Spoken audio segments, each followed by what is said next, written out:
Before I start the show, I want to provide a trigger warning. This episode contains discussions about sensitive topics, including this week's guest's experience with his mother's murder not being investigated by the police in Thunder Bay.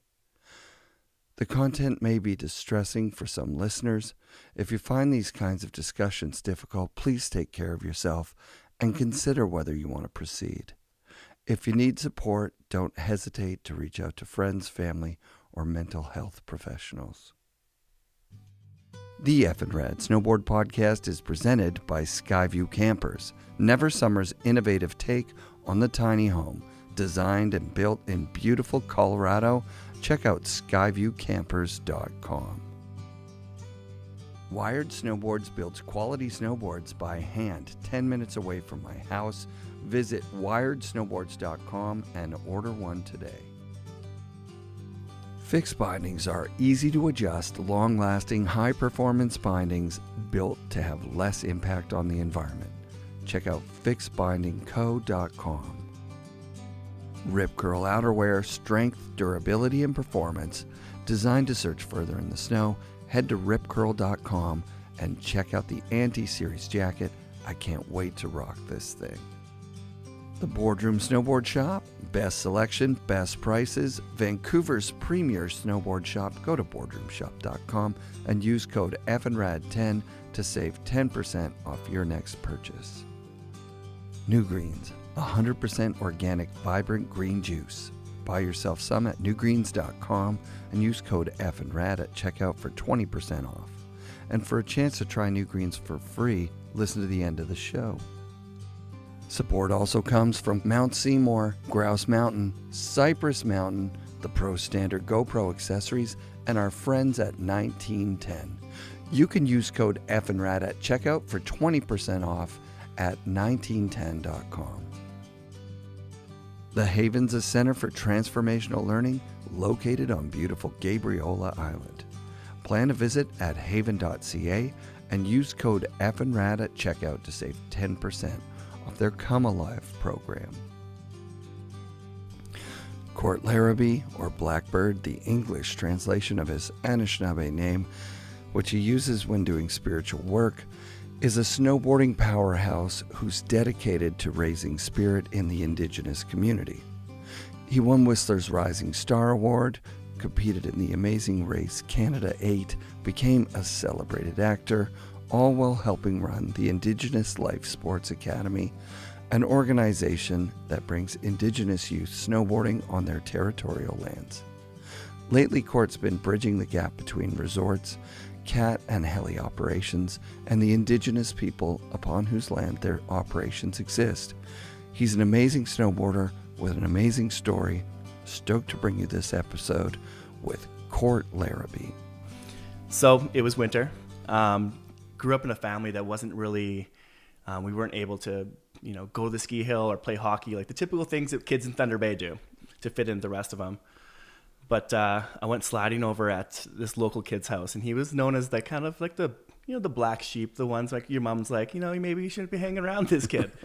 So hanging out with this kid, and he goes, check this out. I was like, what's that? And he brings me to like this back shed area where he has got a couple boards leading up, like plywood boards. He pulls back the plywood boards, and he's got this wild single-nosed snowboard as I knew what it was, but it was like all white because it had been painted at least twice with house paint. Pretty indicative of a board that might have been stolen a couple times before. A couple times. So, right. Anyways, immediately riding this thing, I'm like, yo, I am in. He goes, well, what are you going to give for it? Give me for it. So I'm like, I've got no money. I've got no anything. So lo and behold, I trade my summer bike that I got for my birthday in August, just before winter. Oh, shit. For this board. So I was like, I hid this board in my woodshed. I was like, no one in my family could ever know about this. Or I'm like, I'm as deep shit as you can ever get. Like a super Christian based home. I'm like, I'm asking for it. Like, so I think it was about 2 months of me hiding this board in my woodshed. And then finally I come out one day, my mom's holding it. She goes, what is this? She immediately thought that I stole it. And I was like, hold on, secondhand, maybe stolen, but this is like I traded my bike and just started crying like a young kid, like, you know, Right. I'm sorry. And she just turned to me and looked. She was, what did you trade it for? Like, where did you get the money? Like, and I was like, my bike. And just more tears just bawling down because I know how hard they worked to get me the bike. And she looked at me and she just like, in a way of compassion, she just looked at me and said, well, you better freaking love it. That's awesome. So from that day on, I would grab that board and didn't have to hide it anymore from my family. I grew up in rural Thunder Bay, so it's like there was no ski hills directly around me, but we had Thunder Bay has the biggest hills between Quebec and Alberta. So we did have a chance to learn about snowboarding on the hills, but I didn't have the money to go. So I was just in the backyard. It was the hot pink Kemper base. That's all I know the board was. I can never, don't actually know the model, but I know the shape. I know the base off part. I could tell you what it is Okay. from the base and the shape. So the base was pink and blue with white Kemper letters. 100%. And then was the nose pointy or rounded and pointy? It wasn't like a jagged point on it. It had a little bit of round into it. And then the tail was it rounded or was it more blocky and square? It would be blocky and square. It was probably a 150 Kemper Rampage. Okay. Yeah. I vibe on that so much. I love those remember, boards. Like, it was like, Yeah. even came with like Burton Air bindings. Yep. Direct mounted with screws, like house screws, like wood screws. And it was like, it was one of those scenarios where it's like, you know, duct tape Sorels for stiffness. Awesome.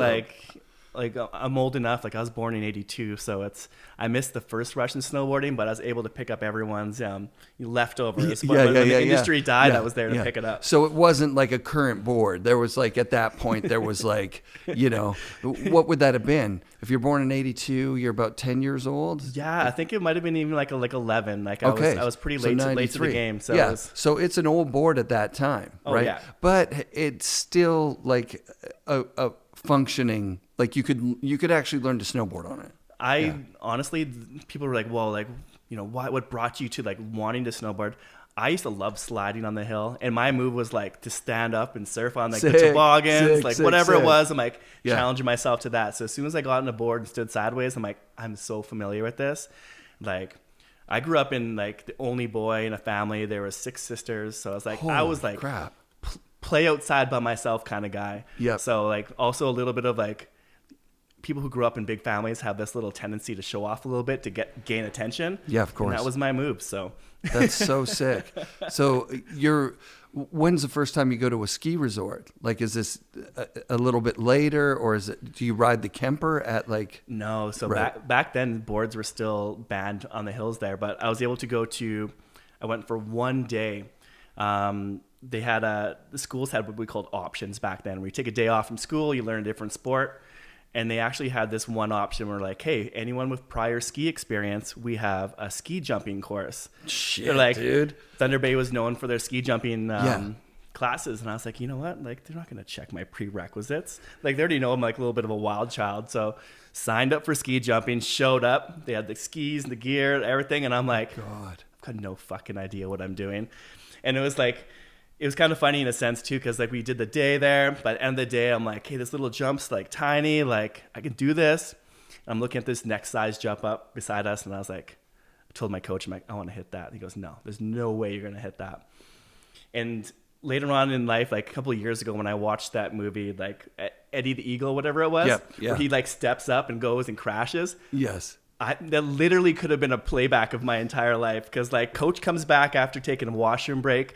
I'm at the bottom of the second jump, like crippled, broken collarbone, like out. Like actually hurt. Total liability. Like the mountain was panicking. It was called like Big Thunder ski resort. And they were like, oh my God, it's like, we brought this cool kid up. He's absolutely murdered himself at the bottom of this jump. What happened to this kid? What were you doing? The guy's like, I was in the bathroom. Oh my God.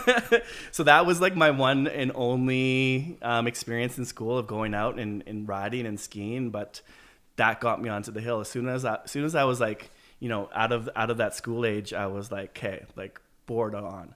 Yeah. I ended up saving enough money to grab like a little GNU Dukester.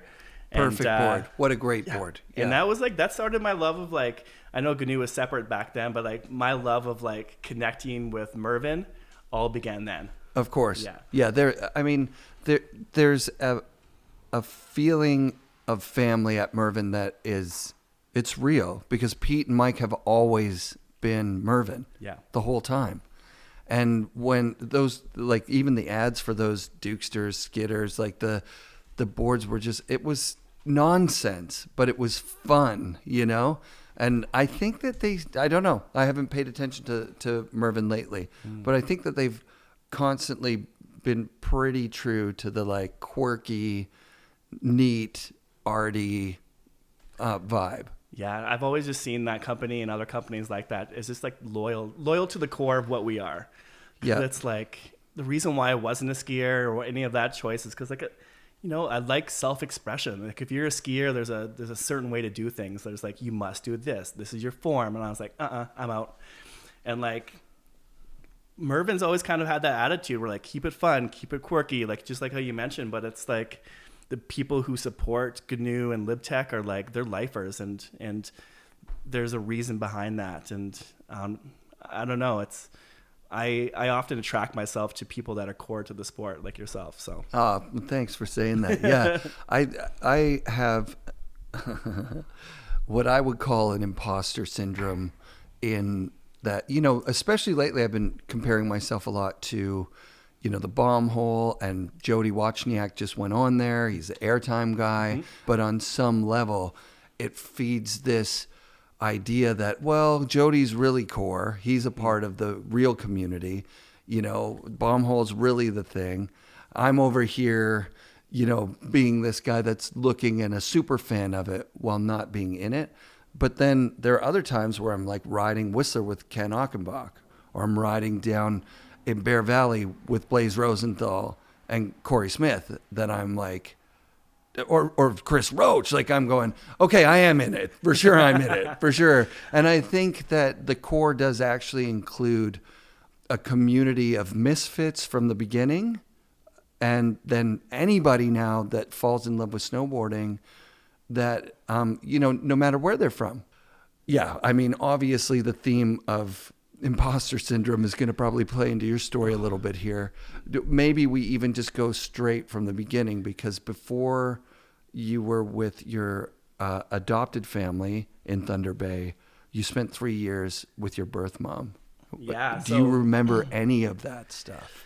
I do, funny enough, where it's just like bits and pieces, of course, but exactly like you said, I want to recognize what you said about your own imposter syndrome first of all, right, too, because it's like I want to validate you as someone like you are in this community and you're a vital part of it. So I get that, and I have to even like remind myself, and like it's good to hear from other people as well too, because that's the way I grew up. Like I grew up originally with my First Nations mom. I come from two parents from the Lac to Mille Lacs First Nation, which is just west of Thunder Bay. And at the age of 3, I was taken away, which was part of, in Canada, we called a 60 scoop, which was a government mandate to move Indigenous kids a minimum of 100 kilometers away from their homes into Christian-based homes. Even if like my aunts and my uncles, my grandparents at the time were like, we'll take them, no problem. They're like, no, sorry, we've already selected a family, so on and so forth. So in growing up, I was an Indigenous kid growing up in possibly one of the most whitest places in Canada, being Thunder Bay. And like, I never quite fit in with the kids in school. Also, after years of growing up within my new adopted family, I never felt even kind of like lightly welcomed back into the First Nation communities until much later in my life, once I reconnected and realized what was really missing with myself. Right, of course. And so the 60s scoop happened, I guess the legislation was written in the 60s. Yeah. I'd like to address that it's like it's completely transparent what the goal was. Yeah. And there's a saying in Canada that's old, kill the Indian, save the man, which was, it's horrible. We could just let that sit there for a second. It was an attempted and fairly successful genocide of hundreds of nations of people across a huge swath of country. Oh, they tried their damnedest to eliminate our bloodlines from existence. Like my grandparents, I've got two sets. For my great grandparents, they attended residential school. My grandparents attended residential school, which is like full time. At the age of 4 to the age of 14 to 16, they were taken away into these Christian institutions where they weren't allowed to hug or show affection to each other. They got in trouble for using their language. There was a whole bunch of things that came out of it with systemic abuse. In the particular residential schools that my grandmother was in, they actually got caught for doing hunger experiments where they, just would starve the kids and see what would happen, blah, blah, blah. Anyways, they tried their darndest. My parents were then, after the residential school system closed, my parents were in what's called the Indian day school system. So it's like basically the same thing, but at the end of the day, the kids still got to go home. But they're going home to broken households because their parents, didn't know how to look comfortably into another person's eyes. Right. They didn't know the verbiages of "I love you" or the value of touch. So there was a lot of coldness and like a lot of trauma that was really brought up with that because the former generation hadn't been able to heal. So you have a lot of alcoholism and different things that were stemmed from that. And then going forward, and it's into my generation, it was like, it is called the 60 scoop, but it's really valuable to understand that the whole name needs to be changed because it's like it went from the 1960s until 1992. Oh. So it's like, how about the 60s and 90s scoop? Whatever it is, there's now more Indigenous kids in foster care and social system scenarios than there ever has been in history. Right, and what do we use the word scoop for? Like a scoop of ice cream, like it's a kind of a positive thing. It should just be like the stealing of Indigenous children from the community to assimilate them into Christian society, because that was the goal. The goal was to end the Indigenous knowledge and way of life, including language, culture, and like things were made completely illegal. Absolutely. Right? And these things, so as it was, people made the prediction in your community that this knowledge will prevail. It's going to take a few generations, but the idea is that people like me who grew up with white parents that are in a white system are going to start to ask, what was the other way before, right? Mm-hmm. And so we're at a point where that's a difficult question to ask because, first of all, the other way before was made illegal by my culture years and years ago. And so now it just makes sense that your culture would have a difficult time having me come and go, you know what, I don't want them to cut down the rainforest anymore. Is there some sort of spirit name you could give me? There's a lot of like really good intention but bad actors in the place where I'm at even, right? Where I'm like, I'd like to give a voice to Indigenous culture. But first, let's make sure that you're good, right? Like, because your story it has a lot of trauma in it. And that you want to tell it, right? Like, so this isn't coming, I wasn't coming at you going, oh, this is going to be the scoop. I got the scoop. I got this guy. This was like, I respect you for your place in the community. Mm-hmm. And then when you started to generously share your story with me, I was like, wow, this is something that people can benefit from hearing. Because sometimes people will ask me, why do you wear the headband? Are you Indigenous? I'm like, not at all, right? Mm-hmm. So when I got my haircut, I stopped a little bit just out of respect for not doing cultural appropriation. I mean, my headband thing started with West Beach. They did a bright neon headband, and then it became a security blanket for me. I like to have a headband on. I just became headband guy. And you look great with it. And I'm going to tell all the listeners right now, cultural appropriation isn't not being able to support like wearing Indigenous art, beadwork, headbands. We want that as our community wants to see our culture on everyone. It's where you find that beadwork, like, oh, I got this, Mary Lou Schmidt from down the road made me some beadwork, looks kind of Indigenous, love it.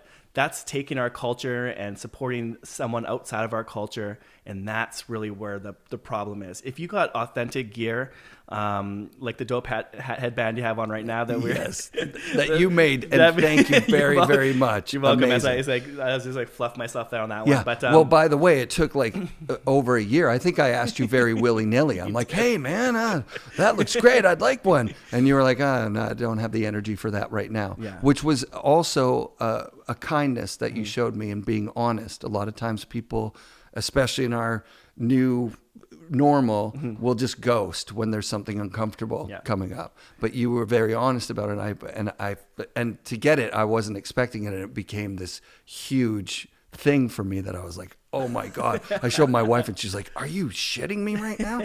Like, look what he's making. This is incredible. So yes, thank you for that. And that's where I love to now create. When I first started doing beadwork, like probably only just 2 years ago, it was my self-care. So it was like, when I get off, as we'll probably get into, I do so much random shit within our industry and outside of it that when I got home, I'm like, I needed something to either unwind, but my mind was always so busy. And I really found comfort and almost a reconnection to my own culture in doing beadwork. Then it turned into a business. People wanted it. People loved it. I was starting selling pieces to TV shows. And then I was like, whoa, break, pull back. Like, then I just stopped doing it altogether for a while, just to kind of bring my love back for it now. And now all I do is I create pieces for my friends, people that I care about in the industry that, have done good for me. And now my love is falling back with it. So that's right. I'm creating more and more each day and having more fun with it. So I've spoken on the show quite a bit about Clarence Mills, who's a master totem pole carver from Haida Gwaii. And when he was first explaining to me about his being a master carver, he gave me, a few books about Haida, and he told me the way that traditional Haida carving happened was that the chief would choose an artist, and then the artist would move in with the chief and his family and live there. The art comes when he's inspired. So like what you're talking about with the beadwork, it's like there's an excitement about the fact that, this is kind of viable and I might be able to do this as a side hustle. That's the white culture part. The true artist part, which is as art is just a human expression. That part is like telling you, hey, authentically, I didn't get into this to make the money thing. 100%. Is that what I totally vibe with that because it's kind of like the artist in residency from back in the day of the system. But if you don't have that connection to the person that you're creating for, it feels like a one-sided. You can create art from one side, but the inspiration that you take from the art, like for instance, I simply said, hey, like give me like 3 colors, like point me in a direction that your mind or your heart is sitting at, and then I'll take it from there. And that was like, those interactions are so vital to the creation process. And not having a timeline, I was like, hey, you might never get this, but I'm gonna take these colors, I'm gonna listen, and when I have an inspiration to do it, I'll knock it out. So rad. It was probably like 2 hours later. I'm like, fuck it, let's do this. That was so amazing. For me to see it was just incredible. It just warmed my heart for sure. And you're reminding me of Kaz, who did the art for this board, and also did a really cool graphic for a custom board I did with Wired last year. He asked me the same 3 questions. He asked me for 3 colors, and he asked me for a couple of things: feelings and stories about. And it look at all the signatures on this. This is insane. I know. We're We're using a poster right now for the users that can't see it right now. But that we have has a poster covering up some of the infiltrating light, and it keeps popping off the window. So we're just gonna flow with it today. Every single signature from Natural Selection last year. Yeah, or is it every single? It's every Dustin, every person with Elena. with exception to all of the awesome leaders that made it happen, like Liam and T-Bird and Carter and the whole crew himself. Like I met so many wonderful people working with Natural Selection over the last 2 years that I feel very blessed. And not only that, it gave me an inlet into more of the industry that I'm starting to specialize in. It's incredible that you got there. So getting to your life story, you grow up with your mom for 3 years. Yep. So you get the real connection to your birth mother, which is, I think that's pretty crucial for development of a human being. Yes. I didn't make that up. That seems like that's what it's kind of is what it is. It's like, what did they say? Like, you can usually tune any child into the man or the woman or person they want to be if you can control them up to the age of 7. Well, I had almost like a 50-50 split of development in between, like my First Nation side and then my new non-Indigenous side that I grew up on. So that's where a lot of the imposter syndrome developed. But unknowingly, these wounds and things that happened when I was younger transition now into creating something where I'm able to turn wounds into wisdom. And now I live between both worlds, and now I'm comfortable working with First Nations communities, working with the non-Indigenous peoples. And really that's the strength in what I do nowadays is bonding communities and helping them communicate and work better together. A connector. Yeah, that's so dope, dude. I guess that's what it is. Yeah, I'm just an in-between. So what age do you move to Whistler at? I moved to Whistler when I was 20. So, and tragically, your mom passes away when you're quite young, right? She unfortunately, she was murdered probably, and sorry, just to kind of throw that there for any listeners that we'll put a trigger warning. Yeah, a little trigger warning at the very beginning there. That's good. I'm okay with it. I've done a lot of therapy, and there's been a lot of spiritual blessings that have come from it. But my mother was tragically murdered in Thunder Bay in 2018. So it was actually somewhat recently. Yeah, that's recent. But also, it's if anyone knows Thunder Bay, it has a plethora of uninvestigated police reports when it comes to any kind of murdered or missing Indigenous women. My mother just happened to be, unfortunately, one of those extra statistics. When she passed, we had to fight so hard for the police simply just to investigate a little bit of it, where we're like, okay, like what's happening? And they're like, oh, like no one's investigating, no one's happening. They're like, there was a point in time in her life where she was living on the streets and working the streets. So then in their minds, she was just another First Nations woman from the streets. They ended up doing an investigation too at that point where they turned the paperwork back, like, hey, we investigated it. We did an autopsy. My sister gave them permission for that. And they go, the results are in. We didn't find any drugs in her system. And I was like, what? That's your investigation? Like, my mother was like beaten and left for dead in her room, and you just tested her to make sure she wasn't on drugs? Wow. So that's basically where it was left off. We pushed and like received a redacted report from the police on the final report, where it was just like, it was a page of black lines because most of it was removed from discussion. But it was a very angry state of my life because me and my sisters, we had a journal. We know exactly who this person was who did it. Oh. All of this, like when we showed the police, and they're like, nope, doesn't matter. Not investigated. Until this day, this person still hasn't heard like a wink from the police. So that was like one of those turning points in your life where you're like, you know what, like people don't know how much violence it takes to be this kind sometimes, but it's like that in that moment there was like, hey, do I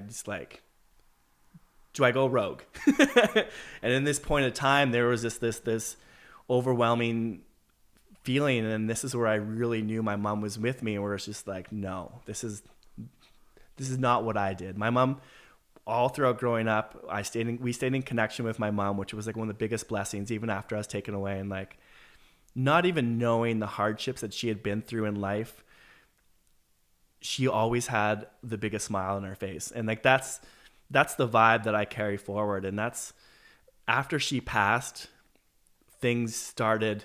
I started becoming, I would say, like mysteriously lucky, but that's the only way I can really explain it, because I feel like I was like, like I may have lost you in this world, but now I've gained you in my world, where she's always with me. And like, yeah, that's a vibe that was incredibly tragic and is full of anger. And it just transitioned into like, hey, what do I do with this energy?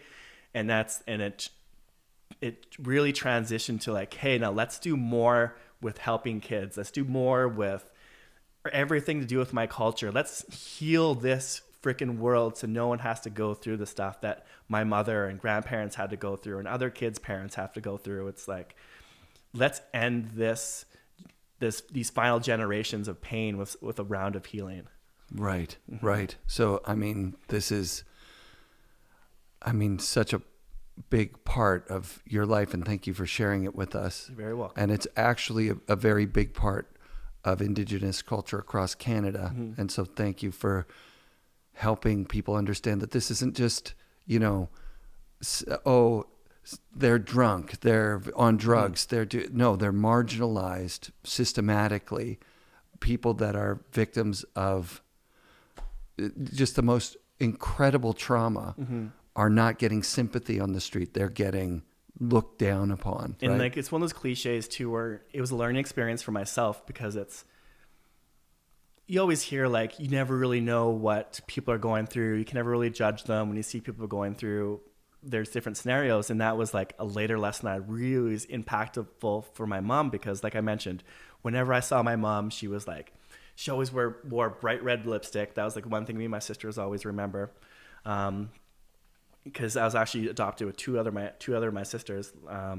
So I had some biological connections with my adopted family, but she always smiled. We knew that like she'd go through like rounds of drinking, and I was like, okay, she's, something's wrong with mom.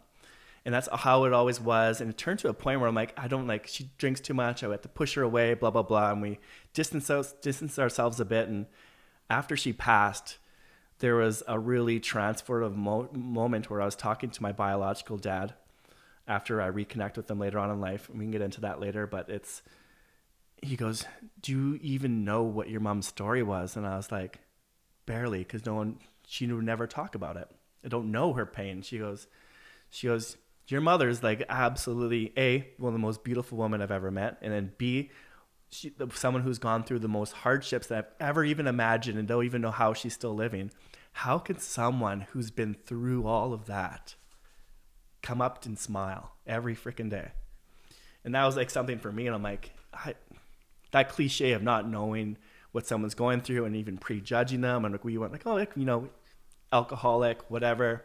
And then knowing the things that she'd been gone through, I'm like, no shit. Like, shit. I would never put the bottle down if that went through me. Right. Yeah. I've actually heard that in the resistance, it's not easy what a person is doing, destroying their body publicly, but resisting. I don't want what you're offering to me. I don't want basic human rights like you're saying, because that's in a system that's completely fucked. I don't want to participate in that. So I'm going to bide my time, and I'm going to get drunk, and I'm going to smile. Yep. I think that's a lesson that everyone can take forward. Or just like, no one knows. Don't judge. Yeah. Sometimes it's like create an opportunity, not just to listen, but like to create those opportunities for healing, and then taking time and then continuing to listen is something that I need to do more of, and that's something that I'm more watchful of these days. Thank you for sharing that. That's dope. So in your late teens and, when you turn 20, you make a conscious decision to go to Whistler. Is that based upon, I already know because I read the thing, but you chose to try and be happy. Yeah. In your situation. There was a moment, if you're anyone in Thunder Bay, basically the center of the universe at that point is Toronto. Yes. So I'm like, all right, like I did like a year of business studies before I dropped out of college, because I couldn't maintain life in Thunder Bay. So I went to Toronto and, wore a suit and like did this job with, I think it was like Rogers back in the day, transferring people from landlines to this new other Rogers system, blah, blah, blah. But one day I was just like looking at myself in the mirror, and I was wearing this suit, and I was like really, really short hair as well too. And I was just like, I don't like this person. I don't like this person. I'm like, I thought about everything in my life. I'm like, I don't really like this. I don't like that. I'm like, well, in a moment of like, just like, ugh, I was like, well, whatever made me happy in my life. And it was that twice or multiple times stolen Kemper that I used to ride back in the day, and like that feeling of just like I could do that without anyone else around and be happy. And that was the one thing I gravitated to. I'm like, okay, that's it.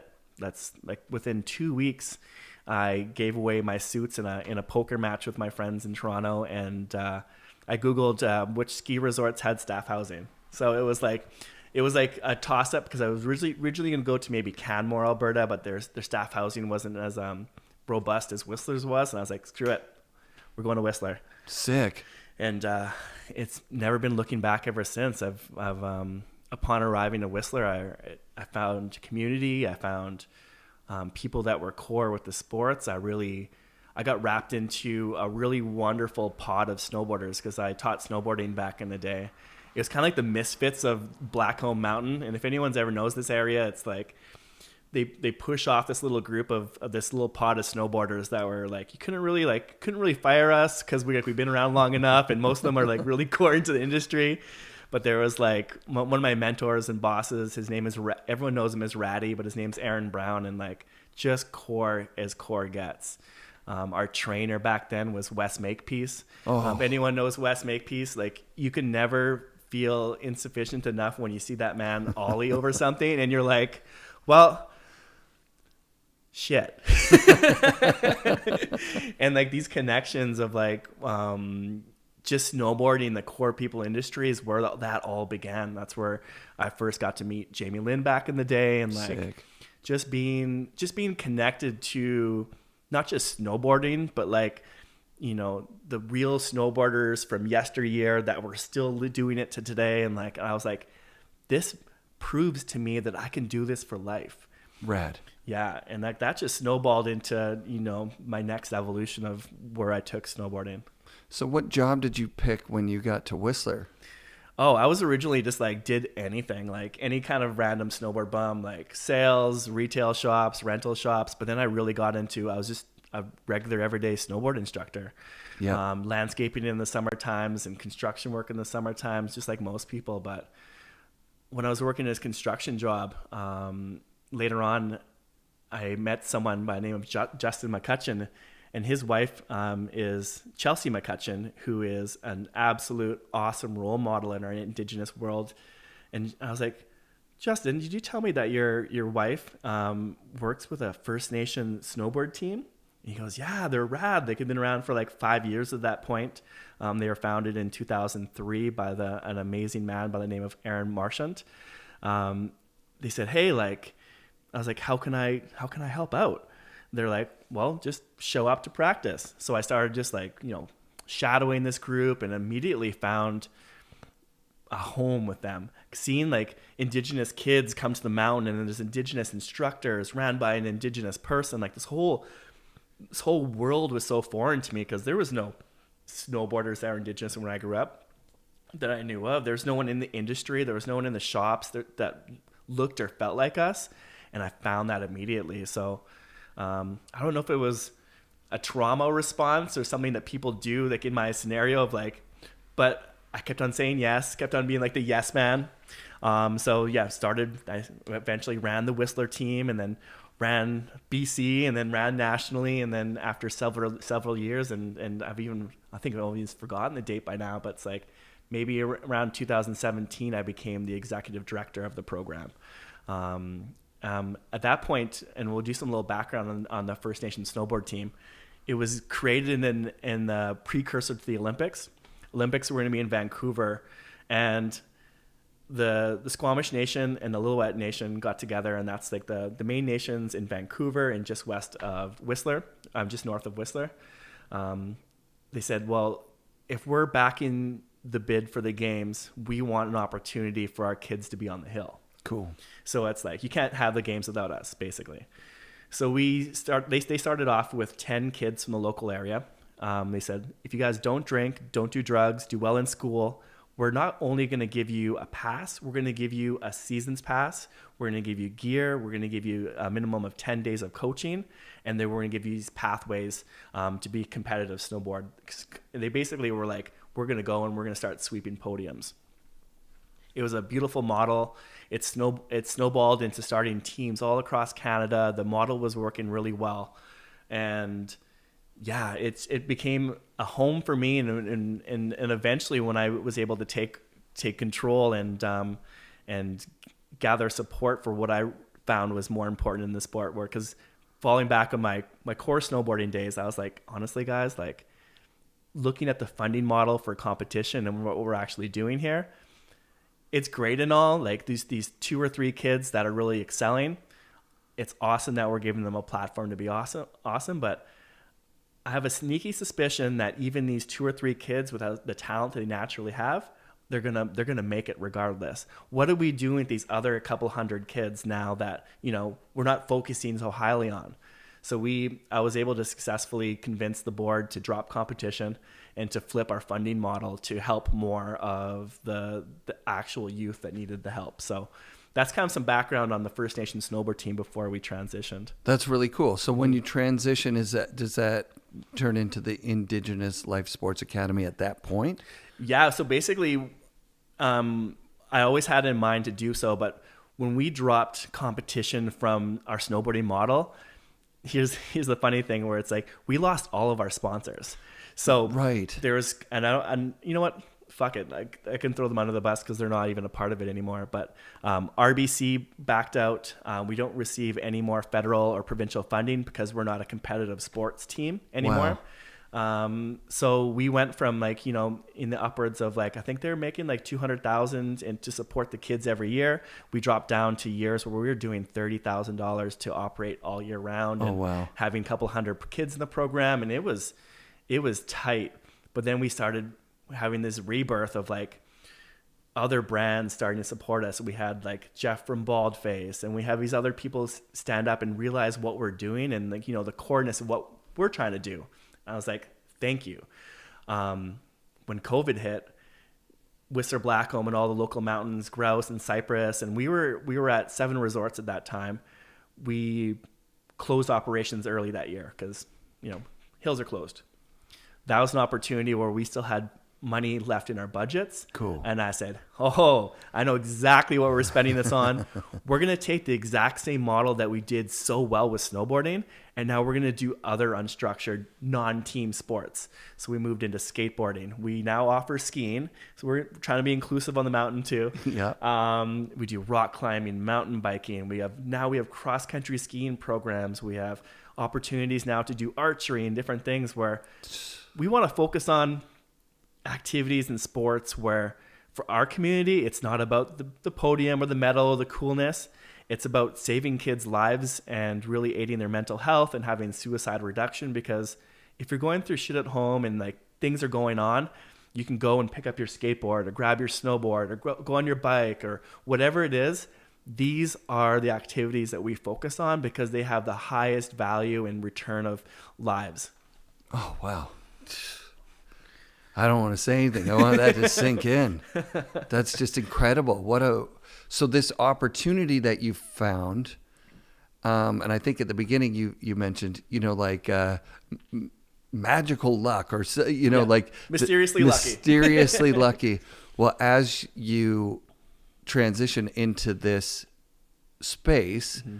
which is obviously fulfilling, right? Like you're when you're looking at the mirror at the kid with the short hair and the business suit on, that's shilling for, like, you know, cold calling people. Do you want to switch from your landline to a blah, blah, blah? Like, that was, you recognize that as the wrong path. Mm-hmm. And as you recognize the right path, it sounds like some pretty impressive stuff. Just, I don't know if it falls on your plate or if you get into it because of coincidences, or if you search it out and go, hey, we could do this. It's a mixture of, I think it comes down to being, like, what we call it, kind of, I guess we could coin as, like, not coin, but use the term trailblazing into a new industry. Since there wasn't anyone else doing what I was doing within the action sports and adventure tourism world, it's like, well, if not me, then who? And then I end up being, okay, I'll do this, okay, I'll do that. And really becoming a voice for not only snowboarding, but then I started doing consulting work where we've developed so much trust and rapport with the local First Nations that like the municipality of Whistler started reaching out to me and saying, hey, like we need some, like, what's going on? We need some information. Because I wasn't a member of either of those nations, I was able to offer unbiased communication and support and knowledge about what the inner workings of what these nations are doing and what they truly want, and really started creating my new pathway where it's like my passion of snowboarding and doing the nonprofit. Because there was no one else in the industry doing what I was doing, I started going off on another branch where I'm like, okay, well now I'm technically, I feel like I'm creating this role of being an Indigenous relations specialist for this sport. Okay, so let's talk a little about our imposter syndrome right here, Totally. right? Because you're going to be wrestling with that. Oh, and I will for the rest of my life.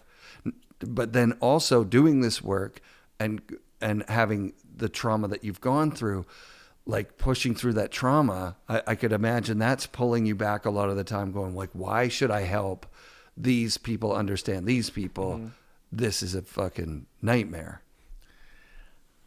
It's yet again, like, goes down to like, if it's not me, then who? Like, I started getting into, I became a cultural competency trainer for what's called like the Lower Mainland Local Government Association. So basically, if you're around the Vancouver area and you're newly elected to your position as a municipal or city leader, you had to go through training from me to be like, hey, like, these are the things to say, not to say. And this is like, basically, it was like how not to look like a racist asshole 101. Right. So that's another world where it's like, hey, like this, like, it's yet again, it's like, no one's doing this. This has to be done. This is only going to help everything that we need to do. And yet again, like, I don't feel like this is my role to be doing this. This imposter syndrome is killing me. But yet again, there's no one else doing it. Right. Well, what you mentioned there too, how not to be a racist 101, which is what you should probably like put on the course outline, because we're as I'm afraid of being racist accidentally. Yeah. And then sometimes I'll get arrogant and go like, hey, I'm one of the good ones. I'm not racist. Which is actually the energy that was behind me working with Russell Winfield for The Plug. Mm-hmm. I'm like, Black Lives Matter. People are putting up black squares. I don't want to just do that. I'll reach out to my black friend and invite him to do a whole bunch of work with me, right? I didn't understand what I was even asking at the time. But because I felt like I could arrogantly say, like, I'm not racist, I found out from that process that a racist infrastructure requires no racist people to completely keep going. Mm-hmm. In fact, it's a mechanism of it, is that you live in it thinking, well, I'm not racist, but you benefit low key from all these things everywhere you go. And is it racist to benefit from racist things? Eventually. If you don't know, it's not. But once you do, that's it. Then yes. Well, people. Here's one of the things that it's really prevalent in today's age, and I call out quite a few people on this. It's that it's the ones that come up and say, "Well, that was like my grandparents. That was like another generation ago. That was like, it wasn't me. Why is this still a deal? Why do I have to deal with it? This is not my problem."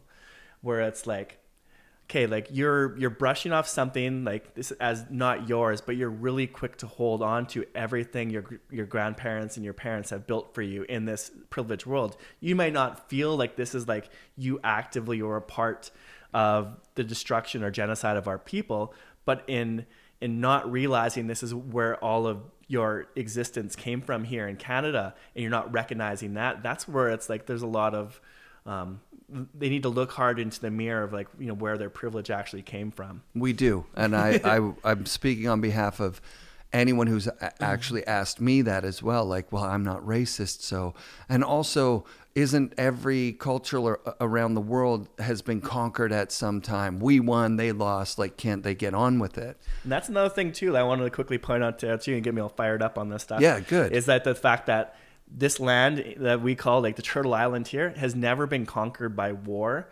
or in specifically where we are in BC, even through written treaty. So it's like we're on what's called unceded territory, which means unsurrendered land. And today we're sitting on the unsurrendered land of the Sinaiks Nation.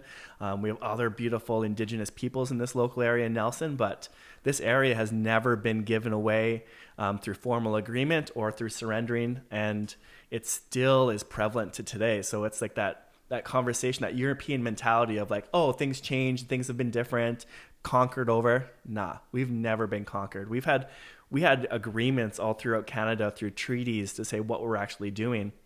And that leads to one of the biggest misconceptions within the Indigenous, non-Indigenous world, and where it stems a lot of boiling anger and racism. And so, well, people go, well, that's all my taxpayers' dollars going. I'm not going to throw on some like American accent for some reason. Apparently that's what my non-biased brain thinks of what racists sound like.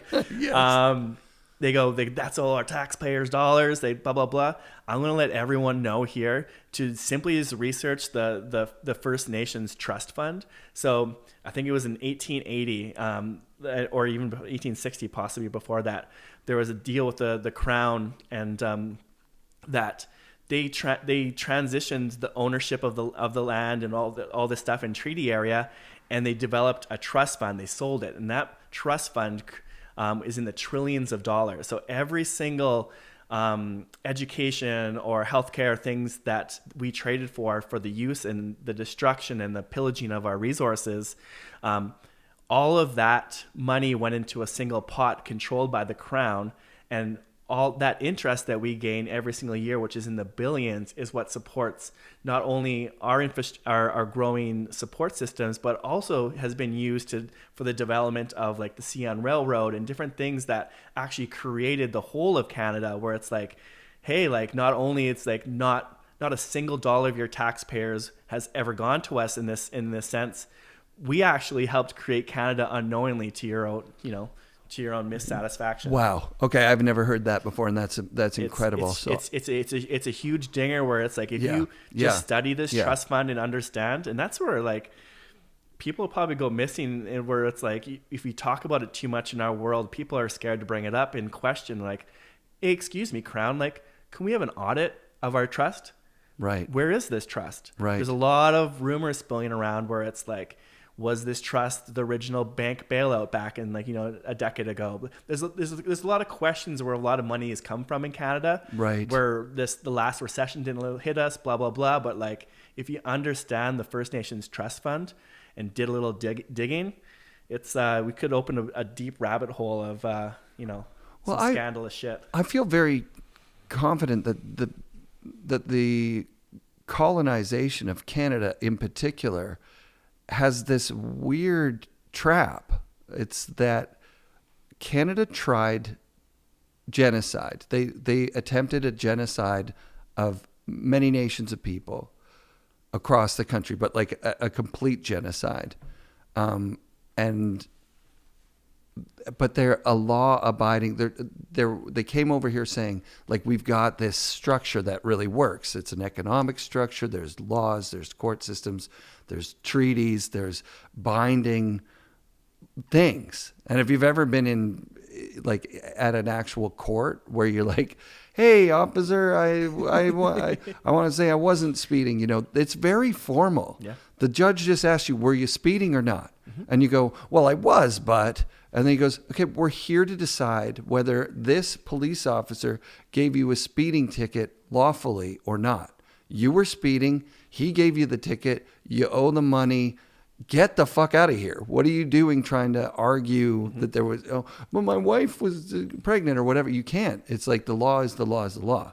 So now these treaty laws and unceded land, like, I look to the future going like, this is a giant clusterfuck that is not going to end well for Canada, Britain. Like the land has to go back because it's not ours. Like, so sure, you've been paying the government property taxes but you're paying a government that stole land, taxes on land that they don't own. And it's like a lot of the people, like a lot of the things that I'm confronted with sometimes where people are like, well, it's like, then we'll just like lose more. People are scared to lose a piece of their pie. Right. And if they truly understand, and the best way to kind of visualize this, if you include another part of the population, another demographic into this pie, the pie gets fucking bigger. This is one of the things where it's like, one of the examples that I fall back on sometimes to make things more relative to people. And it's not my place as a male to even really speak too deeply on it. But it's like back in the women's rights movements when we're like, hey, like we need more women in the workplace. There was this like same sort of movement where they're like, hey, we need more like BIPOC individuals in the workplace. What happened was that there was like, intermingling. We had some, lower level positions given away just to like hit their quota. That was like, since it was like a false agreement and kind of like the intentions weren't ever really to give up their own power, it was like tokenism at its finest. It's like to give them the platform without the power is what's happening today with our Indigenous people. And it's like, it's wild to think that it only really changed in that world when they started mandating that women should have places in boardrooms and in decision-making positions, where it's like, that's when you saw the economy and the revenue and everything. You saw that pie get freaking bigger because finally that demographic was a part of the decision-making, a part of the pie. So like right now, this world of Indigenous people where it's like people are scared to give up their pieces. They're also scared to give up their power. And we're in this interplay right now where it's like, for us, we're like, let our Indigenous people into the decision-making roles. Let us show you that we can do this together. Not only do this together, we're going to thrive together. Right.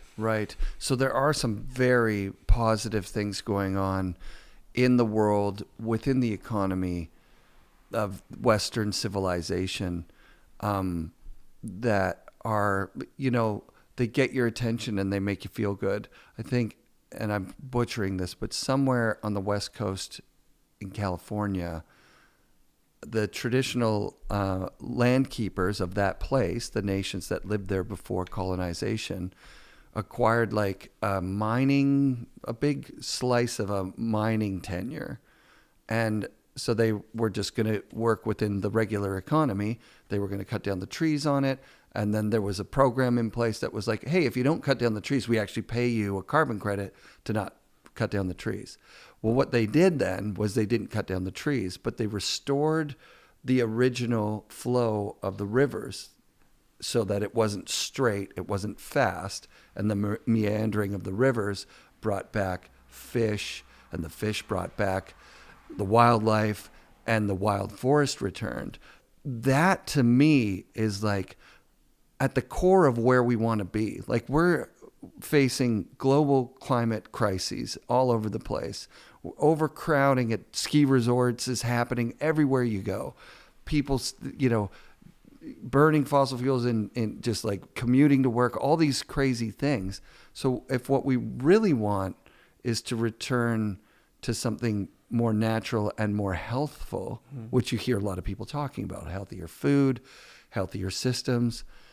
Well, fuck, there's this great knowledge that Canada spent the last 400 years trying to destroy, that was born of living within this ecosystem, that if we can integrate that into what we're doing, right? Like it's not simply about like sharing this pie with more people and bringing, because that's just assimilation into this shitty thing, in my opinion.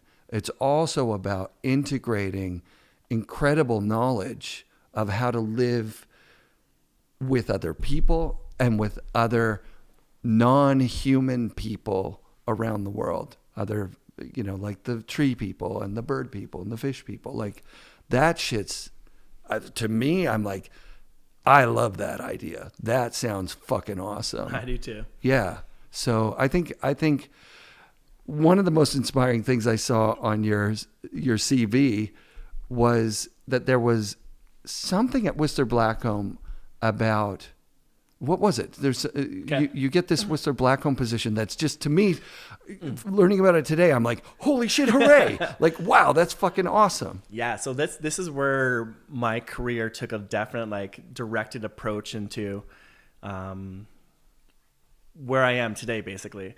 So precursor to the Olympics again, we're talking about this pre-Olympic period.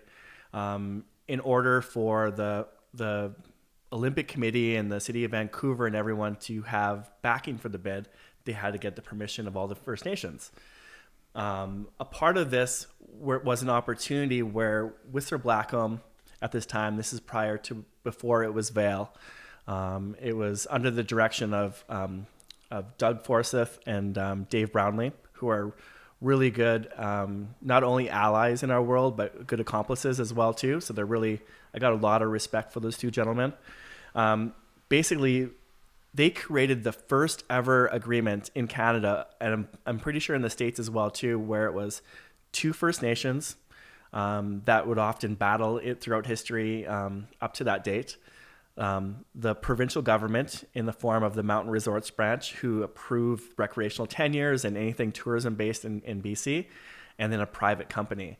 So they sat down together and created this 50-year framework called their Master Development Agreement, where it's like, over the next 50 years, this is where we want to go. We want to fully integrate in not only Indigenous culture into what we do every day, but the people. We want to bring back economic value to the nations. We want to create recreational opportunities. If we're doing work on the mountain, we want to have the nations there to do the archaeological assessments and everything that's needed to do with any kind of land-based agreements. This agreement handled. And when they were looking for someone to fill this role, they looked around the industry and it was kind of funny because they were like, at first they asked me to apply because they're like, there's no one in this snowboard ski world currently that has not only your connections to the nations, but knowledge of both sides. And I turned it down first because I was running a successful landscaping company at that time and doing quite well. And then they came back at me and they said, listen, like, we really want you. And they had a member of the nation with us to show the importance. They're like, we want you a part of this because we realize what this could mean for future generations. And I was like, fuck, okay. Like, yet again, going back to like, yes, that yes thing to help other people has always been so deeply ingrained through whatever my own traumas, whatever it is. The need for help was always there. So I quit the First Nation, I quit my landscaping job, and I started doing community work in the form of the Whistler Blackcomb's new Indigenous Relations Specialist. So over the years, I did that job, and really it was such a great learning experience, and it's really taken me so far in my career where now I have understandings of what resorts look like from the inside when it comes to their consultation and their engagement processes with nations. And now it's even snowballed where I have successfully left that position after just under 7 years in that particular role, just because now I have enough demand where I can do Indigenous relations in this specific specialized role for other resorts and other heli skiing operations and cat skiing operations, where it's like, I knew that my impact was valuable enough, and I saw the growth within the culture at Whistler Blackcomb.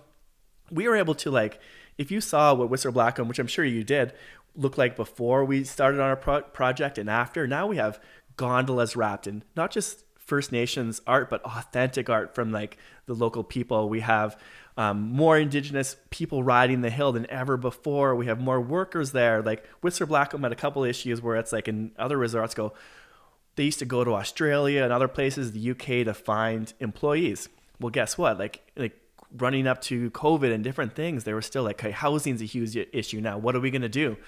They're like, well, and I was like, in one of the meetings, I'm like, are you guys fucking mental? Like, do you know that there's a population of people just up the road Let's get them, because they already have housing. Let's bring them to the hill. Let's do this. So this is like, it was an eye-opening experience for myself, knowing that I was able to bridge this gap between the community, but it was eye-opening for them that it was like they had an internal solution other than always looking outwards for their, problem solving. Right. And then also, so I went to BCIT, and a few of the dudes in my class were from Mount Currie. Like, I got to know them. We went up there a couple of times. One of the things that they were excited about as youth, they were, early 20s guys from Mount Currie. They're like, we've got a plan to develop Mount Currie as our own ski resort. Because fuck Whistler and those guys, which is on our territory, in our land, but we're going to do one, and we're going to do it the way we want, because we want to make that money from that thing. Mm-hmm. I remember looking up Mount Currie going, that shit is steep and gnarly, and that would be insane. But it was... So, I mean, there are people there that felt alienated. They went to school in Whistler, right? If they went off the res to go to school, it was in Whistler. Yeah.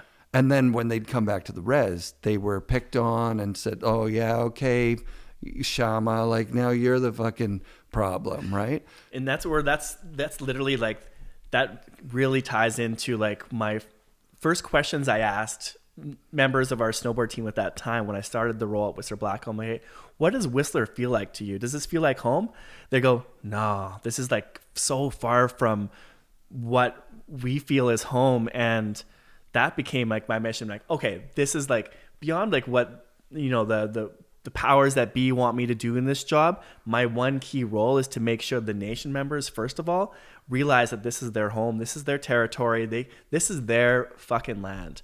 So that was empowering for me, and that just filled me full of jazz to get it done. But that was something that later on just turned into, and it's funny that you mentioned Mount Currie being so sketchy and gnarly. We're just releasing a movie that's in the film circuit right now. It's called Slides on the Mountain, which is the technical name for Mount Currie. It's Tizil in the Liwat Nation language.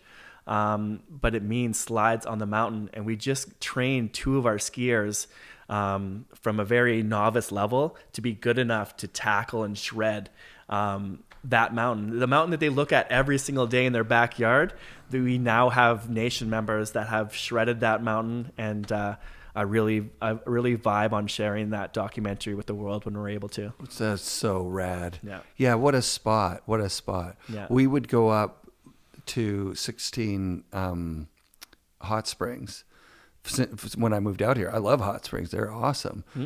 And I mean, it's slowly but surely changing to where the nations up there are actually managing the hot springs. It used to be kind of a free-for-all. It used to be a sort of rednecky spot. And now it's a little bit more connected to the nation that's there. It's always been their land, but it didn't feel like that at first. And now it feels like, oh, we're guests here.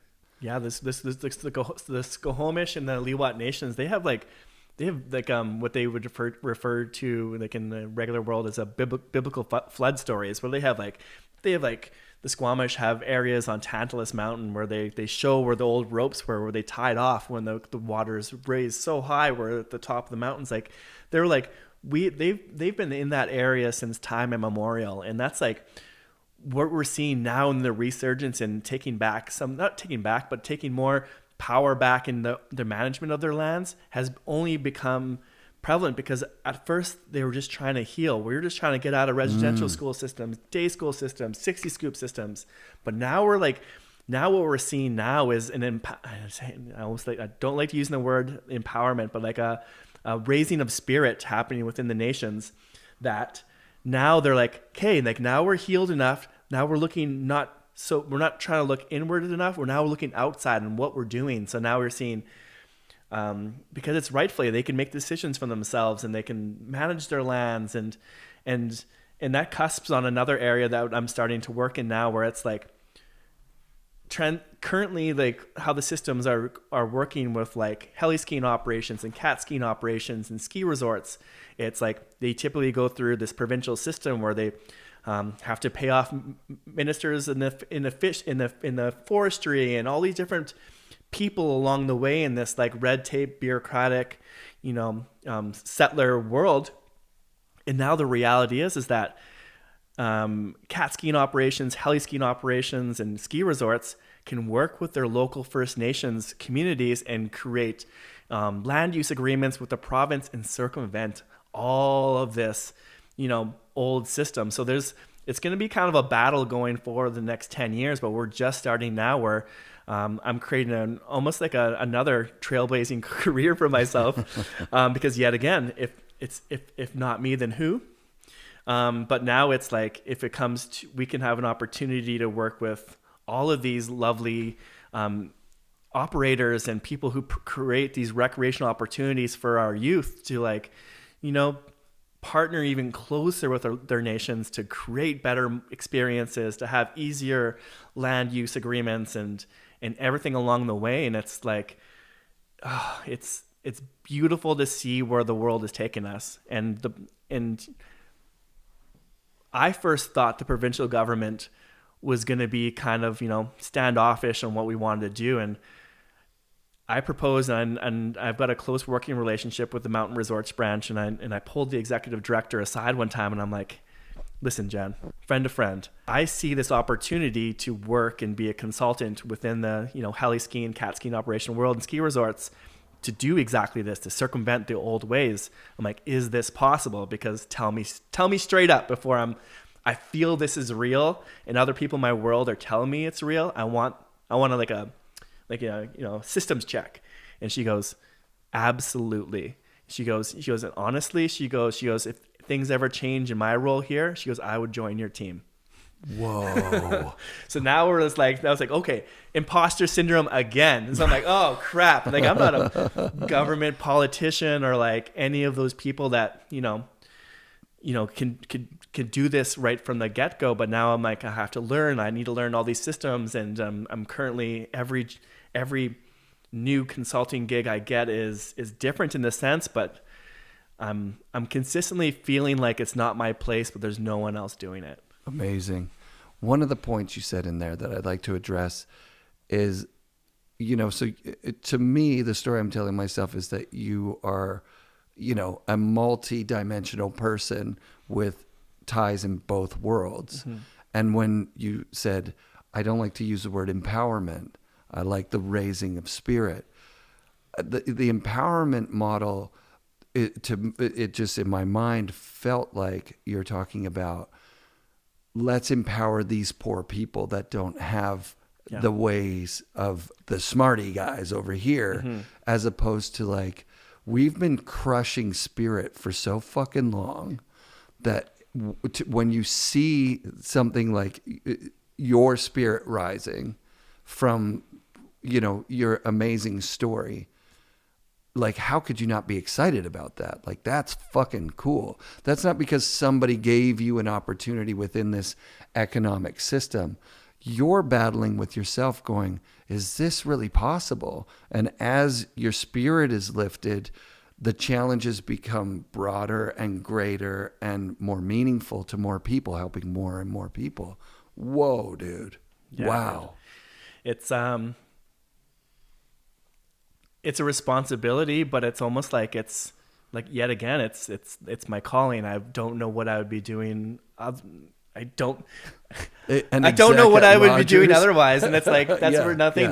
Being a multifaceted person, some people see me as either like, Court, who runs the Indigenous Life Sports Academy. That's like one side of my face. And then there's like Court, who does the, consulting gig. And then also I have like, I now do like stunt acting and my beadwork, and then I shoot compound bow professionally now. Wow, and like cool. there's so much more to me, and then like these platforms like this, I'm blessed because one thing that I'm really bad at, and I found this out when I was preparing for this podcast, when I was trying to write down the things that I do. I'm like, one of the worst things that I've been bad at in my own career or lifetime is sharing and recording my own successes.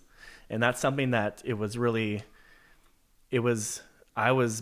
raised my spirit immediately. I'm like, hey, wow, like I've been in this industry for over a decade, and we're making a really measurable change. Like we have 3 generations of youth, and now like grandparents on our snowboard team that have been with us since the beginning. And now we have grandparents riding with their kids, like not just like grandparents and parents showing up to clap on the sidelines. We have active participants that are like, we've created generations of healing and continuation and just making a big changes in everywhere we go. Like one of the most recent projects here in Nelson was I was working as a consultant with Whitewater Ski Resort, where I helped them name a chairlift.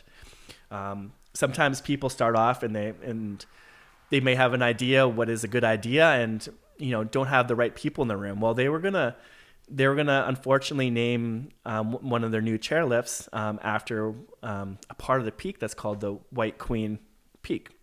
Oh, wow. Right, really close to their Silver King lift, so it branded well for them. Yeah. But it wasn't until like I was sitting in prior to a meeting, I overheard them discussing it, and I was just like, "You got to be fucking kidding me!" White to the Queen? point where I started laughing. Yeah, which caught their attention. They're like, "Excuse me, sir. Like, what's so funny?" And I was like, in the day and age of reconciliation, to name something not only like after the Queen, like first of all, she just died, she's gone.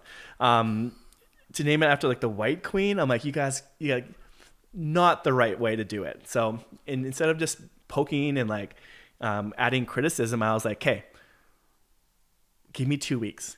I'll talk to local First Nations. I'll develop an opportunity for us to have some different options. Yeah. And then thankfully, Whitewater and the brilliant leaders at Whitewater, Rebecca Hornung in particular, has been a strong supporter of myself and Ilsa. They're full board supported, and their new lift is going to be called the Raven's Chair, with the equal lettering and the language of the local First Nations beside it. Sick. Yeah. Yeah. So moving the needle. Amazing. That's amazing stuff. I mentioned that I'd looked up the Indigenous name of for Mount Seymour, and there's nothing that talks about just the peak, but the Seymour Reservoir translates into pure land is what it was called, which is fun. Like I wanted to put that out there to the listeners that were like, oh wait, he said that. Somebody actually asked me, what was it? And I'm like, it's pure land. So I love that. And Seymour, first of all, I'm going to drop a plug for Seymour, because they've been a partner of Ilsa's and First Nation snowboard teams for 20 years. Cool. And like they're good vibes all around. We had just a meeting with them a month ago, and they're like, how do we do more? Cool. And I was like, that's the vibe, because it's like after 2 decades of working and they can see what we've been doing. Yeah. There's no questions of what we're doing. They're just like, hey, clearly you guys are the leaders in snow sports. We rely on you to tell us what we can do. And we're looking to collaborate in every sense of the word.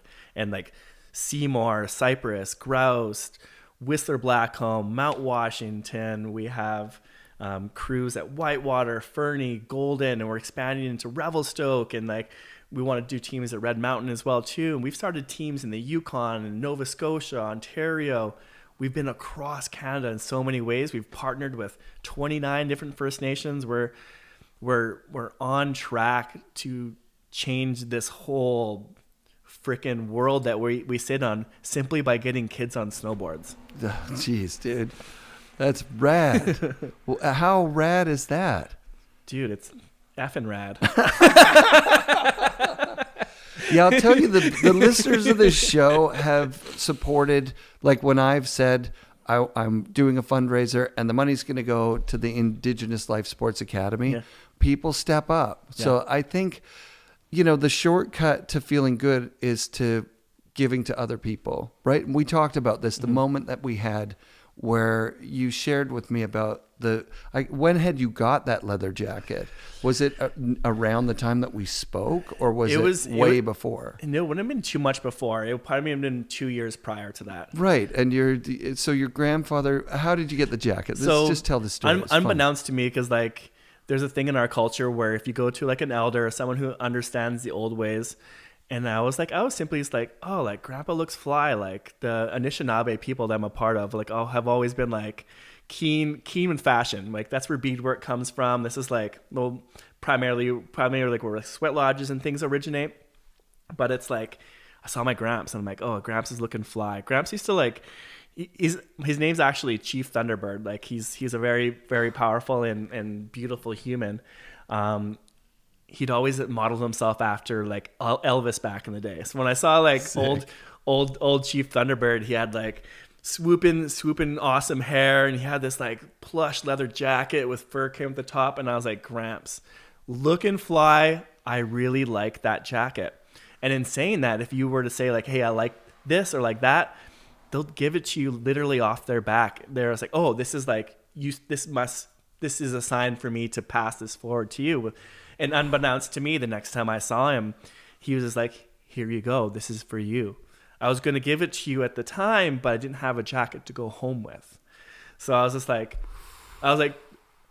almost like, no, Gramps, no, that's not what I meant. Right. But it was that understanding of like, the money value, and it's not about that to the former generations. And that was a big learning experience for me. And that was something that we bonded on immediately.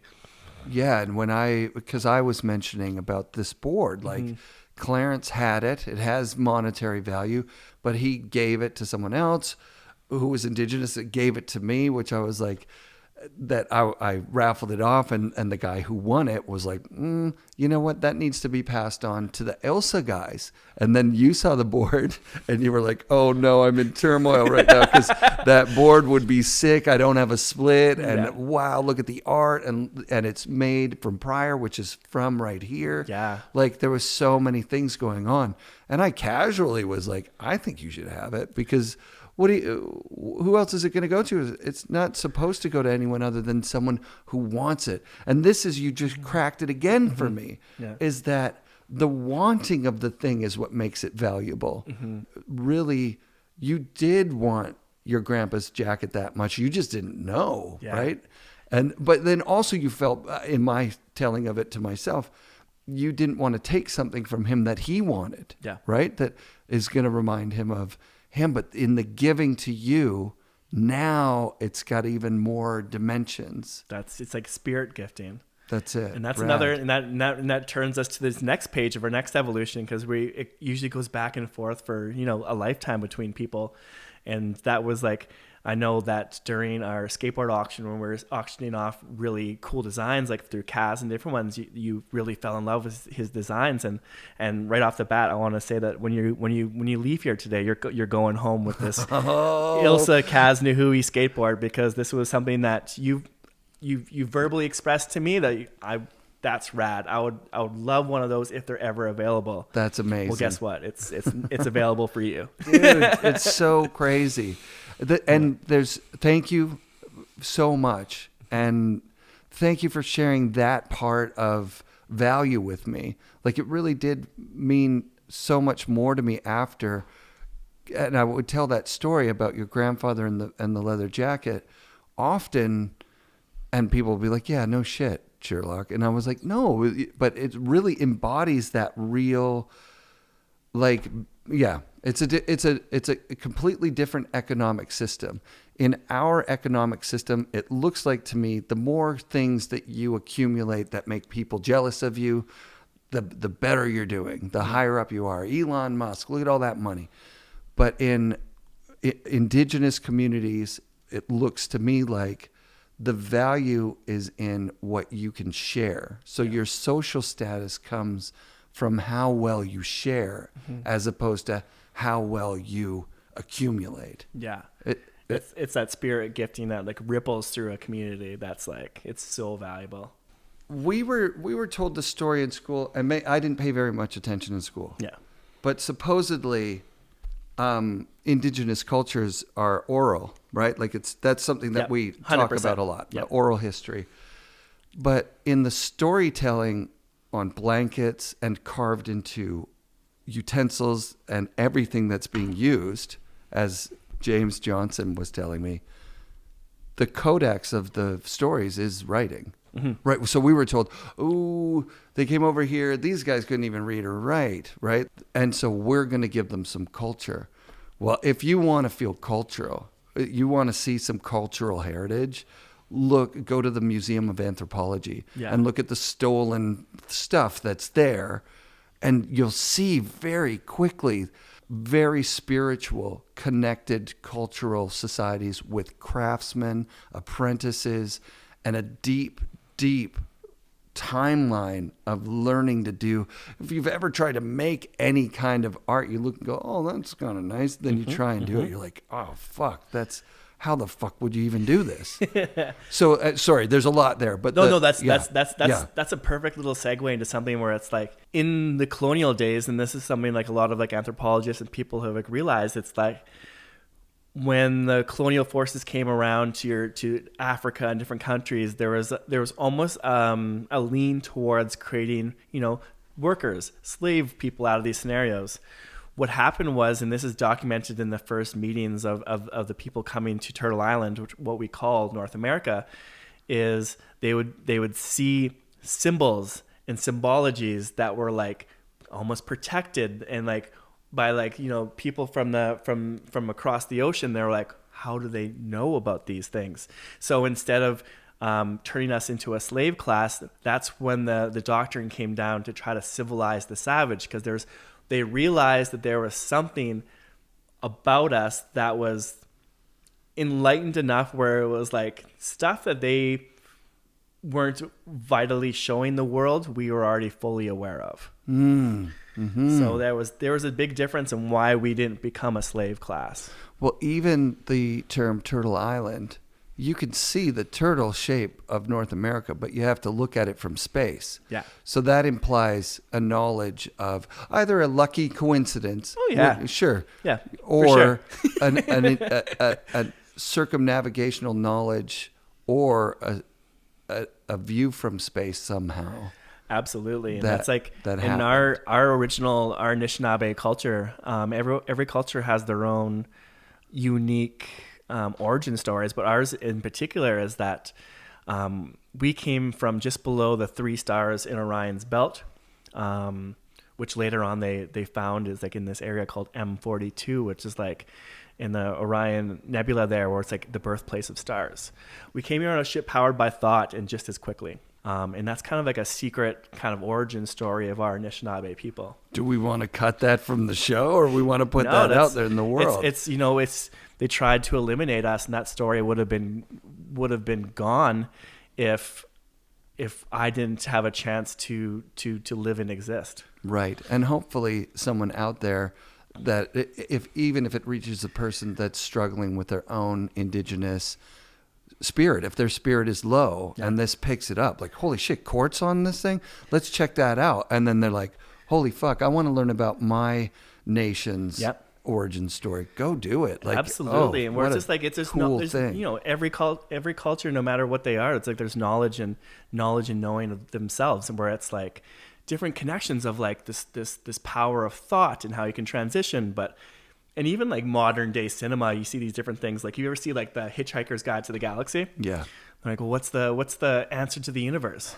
Well, what was that? What was that star cluster called just below the Orion's belt? M42. So the answer of the universe was 42. So if you understand all of that, there's like, they leave little sticks throughout, and it really empowered me, and go, like our stories aren't just a story. There's some connection here to the whole entire human experience. Big time. I've been exploring that theme and nobody's stories are just stories, right? Mm-hmm. Like, so I've always been stoked that when I would learn indigenous stories, Nana Bush was something that was happening around where I was. Yep.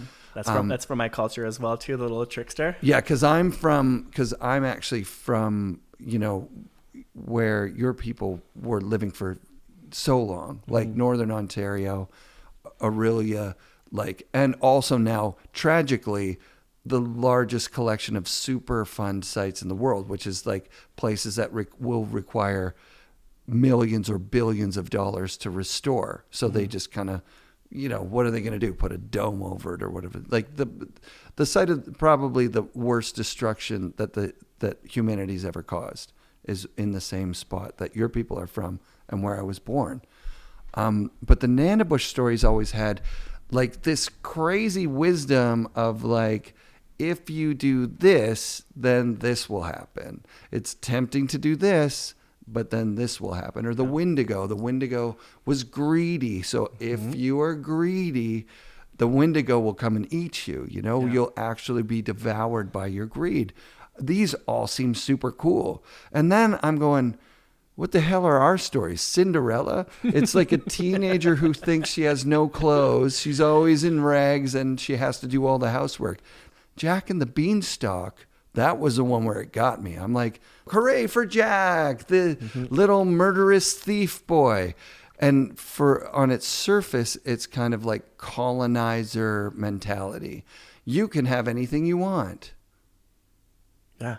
Period. You can murder and steal, actually. Yeah. Like, be like Jack. But really, it's an ancient story, and it's very old, and it's a simple retelling of the call to adventure. So it's these stories from that perspective. The Nanabush stuff takes on another dimension.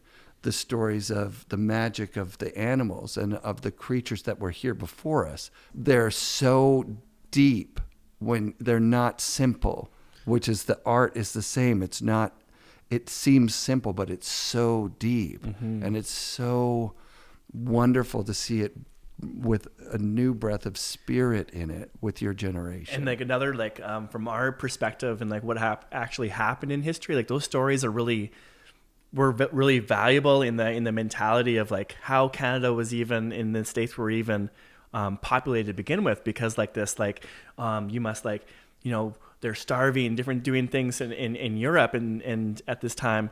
And what they did was they offered, okay, if you tackle this giant feat of going across the ocean, finding this land, there was something that was called, and it was in place for it had been over a century, but it was called the Doctrine of Discovery. The Doctrine of Discovery was just reenacted this year. And this basically, this Doctrine of Discovery is basically like, as a European and Christian-based settler, or the places that they came from that were Christian-based, they said, you have the power of God, and this is your right to find land, and any land that you look around on that is not currently settled by another nation is yours to take.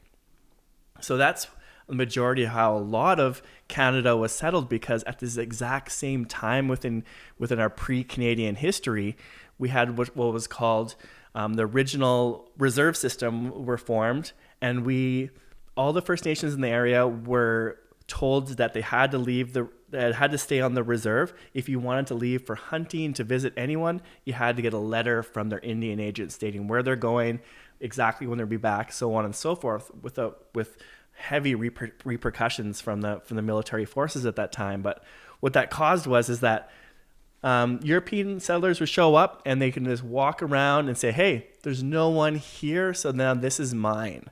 So because we were trapped on this reserve system with the first passport system. It was like an early COVID system where we needed like passes and approvals systems to leave. This whole scenario, that was the mentality of like, hey, like we're doing this for the greater good. This is God's purpose. We're only doing this because we were starving before. This is our destiny.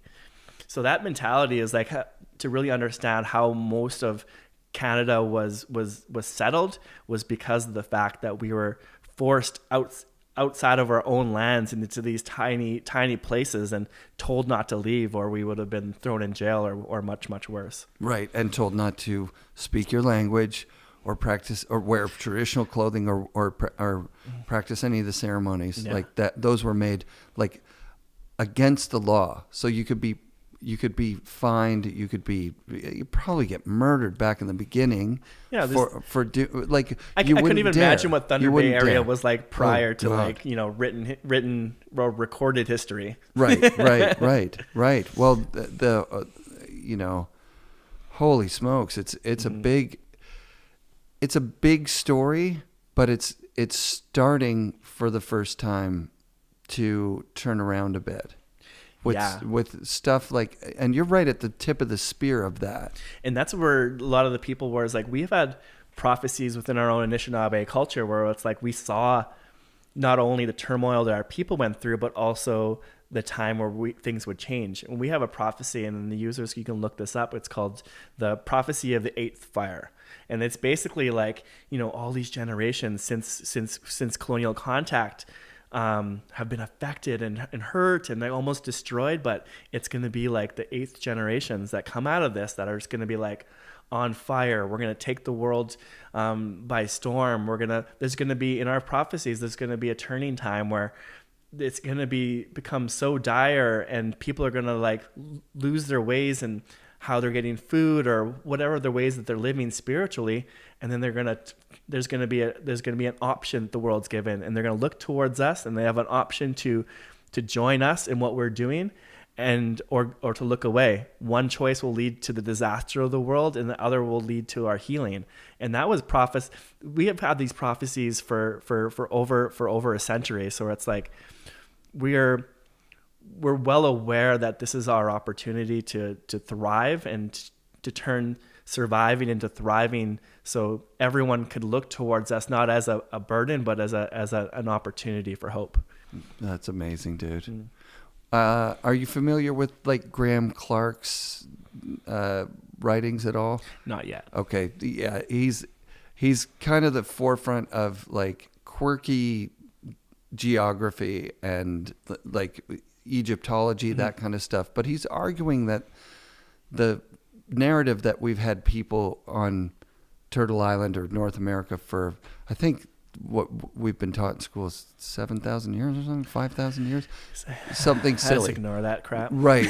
So he's on the other side saying there is way too much information here showing us that that's definitely not the story. Yeah. That's not what's happening. So his theory is that during the flood, there were cultures and cultural centers of millions and millions of people, and that they may have had technologies at where we're at or beyond, because they would have been wiped off the face of the earth with this giant flood situation that didn't happen over the course of years or months, but actually hours and days.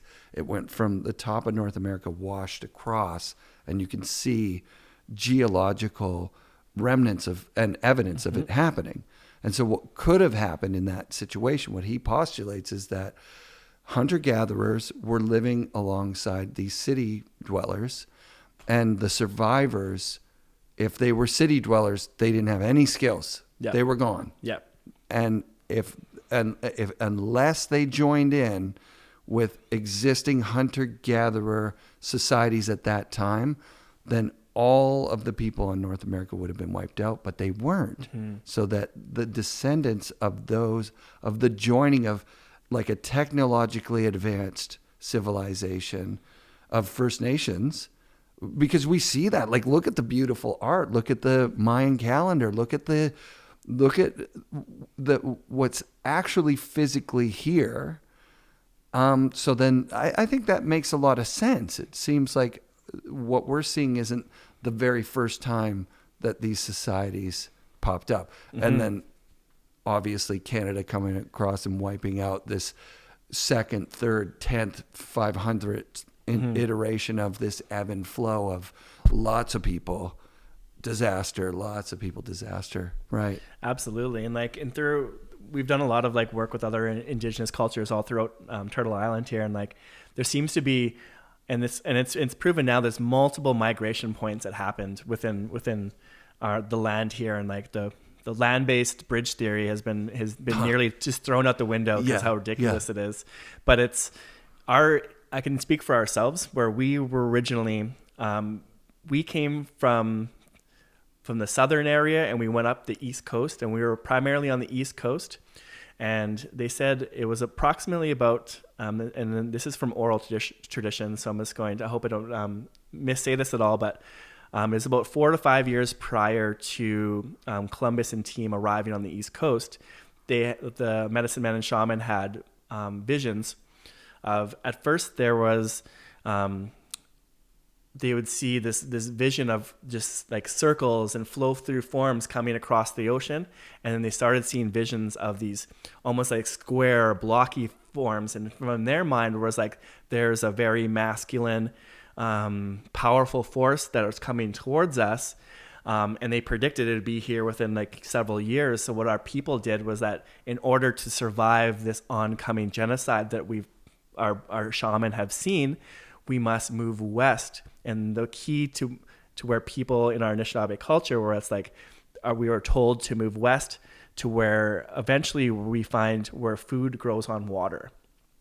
So we basically, our people, you'll find our Anishinaabe people scattered from the East Coast into Quebec, all throughout Minnesota and in Ontario, and even as far as like going towards like the plains and to Alberta, our people went. But a lot of people say that the area that we found were the very far western area of the Great Lakes, where there was wild rice that would grow on the waters, and particularly like, you know, where our areas were from. And a lot of people said, no, this can't be it. And they continued further. So there was a lot of loss of our culture just in that period alone. But it's if you look at the modern treaty maps and everything, like that assimilation that happened from East Coast to West Coast, if we stayed on the East Coast where we were, we would have almost lost everything. We had to hide our knowledge, and our medicine people were based on Manitoulin Island, where you spent time as a young one.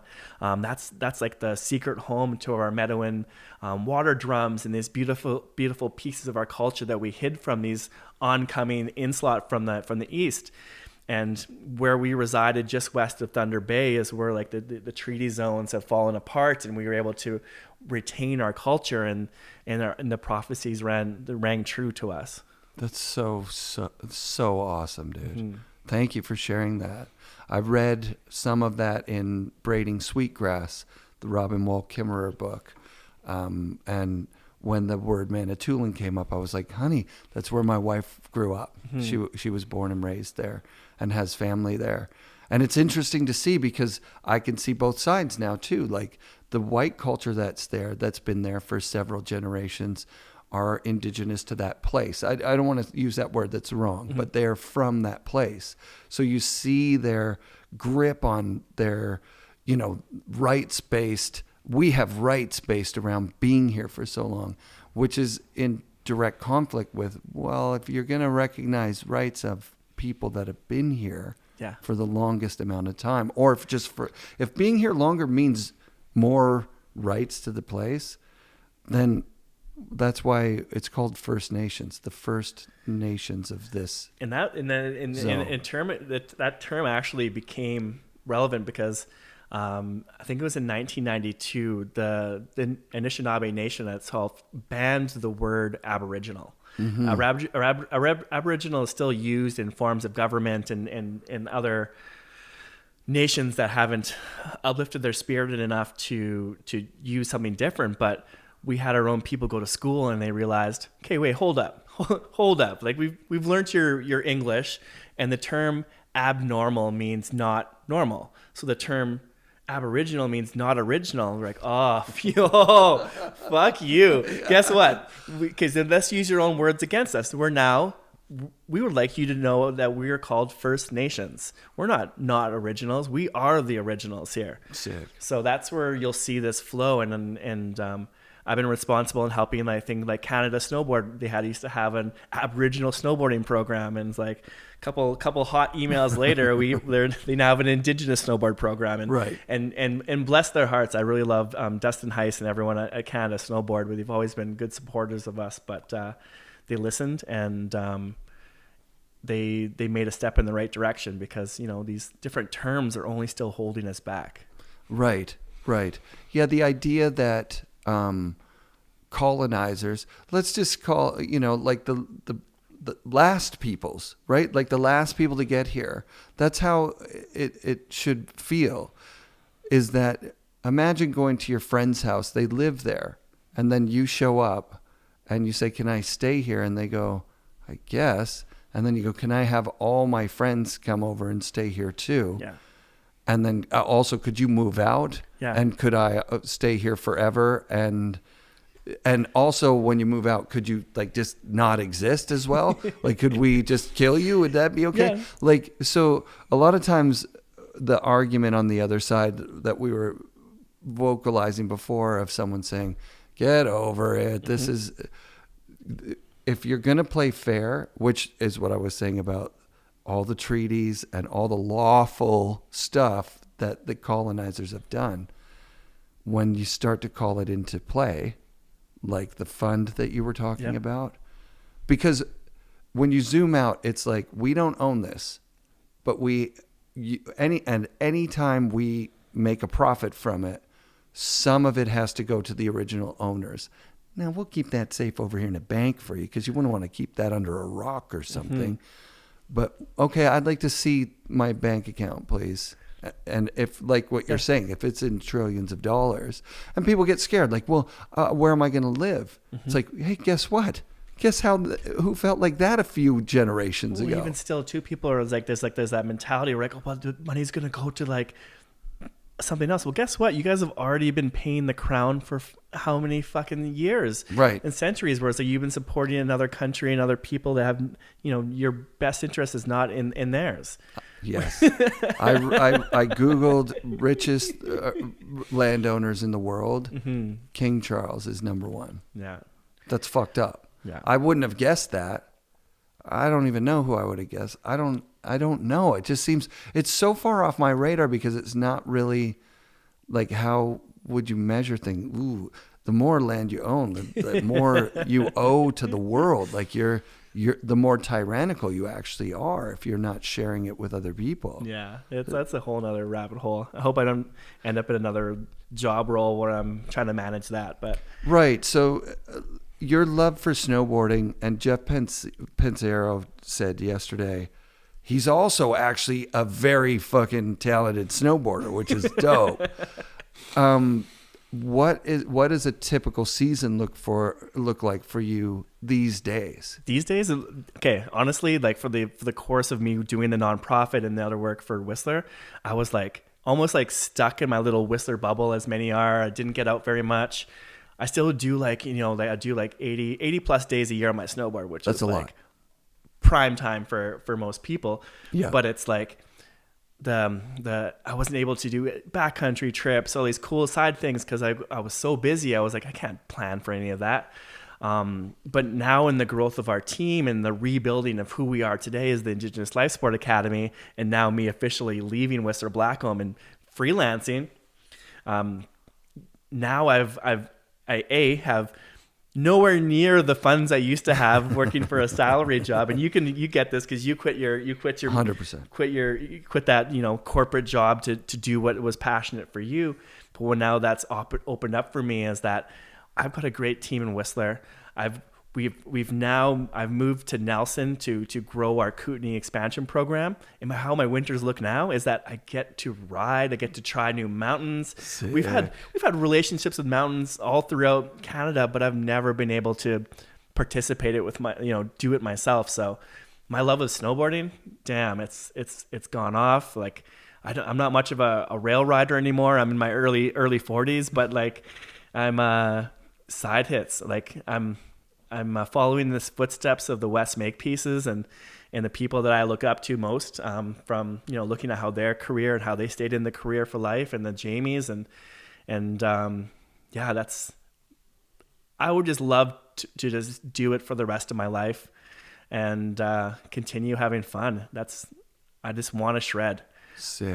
I did my first ever heli boarding. I did one lap 2 years ago. I did my first ever cat trip last year, like in the beginning of last year, and like I'm now able to participate in the sport with everyone else, and I'm looking forward to trying new places and trying new boards and just having fun, like we're all supposed to be having fun. Yeah, that's so sick, dude. I was worrying about everyone else, and now it's like I mentioned before that I was always kind of a yes man. Yeah. Well, now I'm a solid maybe bro. So, which is now it's opened up space in my life for these adventures where I can now I can go to natural selection tour, help them with the tour, and then shred Revelstoke with the rest of the crew, And now it's opened up to, I was just lucky enough to be invited to Culture Shifters this last spring with Salema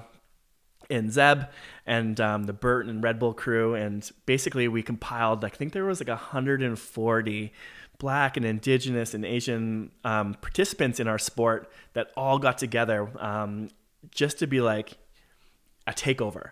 And it was the first time. And like we went to like the whitest place on earth. We went to Aspen, Colorado, which was like, I was like, at first I was like, okay, is this a trick? Like I'm going to end up like in a jail cell or, you know, worse.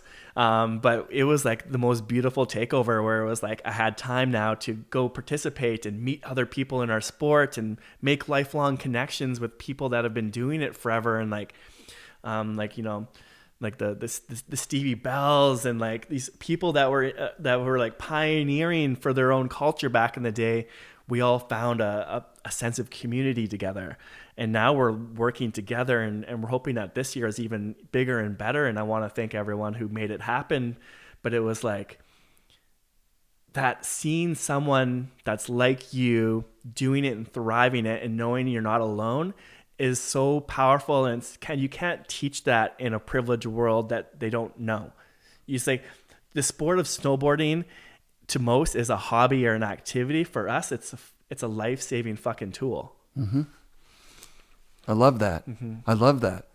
And I mean, that's an evolution of what you came to, like, you're like, and I talked to Sam Bertolino, the girl that got Terrier fired, and she was like, I wasn't against Terrier. That wasn't what I was against.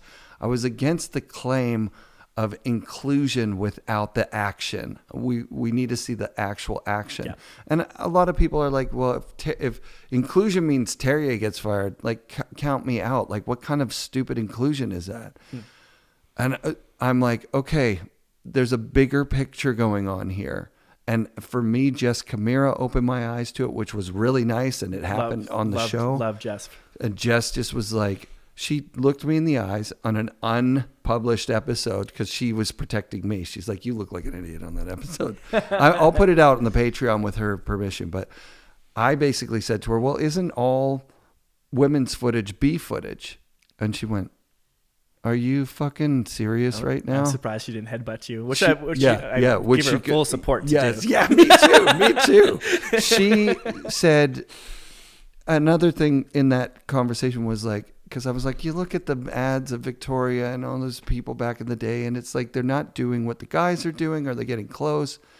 But I'm like, well, why include that? Just put the best stuff in there. She goes, you thought that was for you? Yeah. You thought the women's ad was for Eric? Like, what is wrong with you? We needed to see ourselves. There would be no Jess Camira without Victoria in the magazines. I needed to know that that was a goal to be reached for. I needed to know that I mattered in this community, that someone like me could try really hard and get to the point where they've got a top tier sponsorship from a top tier company like Burton, right? And so what you're doing is doing the exact same thing. But you've taken it out of the realm of like, hey, look, we can get lots of money from the province and from the country and from RBC if we use this elite athlete model, because we want to be tied to these elite athletes. They want the photos of the little like brown kids on the wall with the medals that they can show their homies. Right, right. Whereas the focus needs to be reversed. It needs to be Aspen, Colorado, that is $210 US, $310 US for a lift ticket, which is like 500 Canadian for one lift ticket. Like if I want to take my family there, just like no hookups, no nothing. There are days of the year that I'm going to roll up there. It's going to be $2,000 for a day pass for my family. Sorry, but it's true. That's not accessible. So we need to flip it on its head and bring kids that deserve to be there. It's their fucking land. It's their ancestral territory.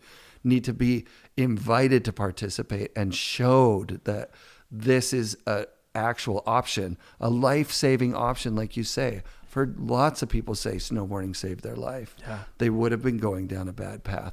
And they had all the privilege of a fucking, like someone just middle class in an economy that gives all those privileges to these people.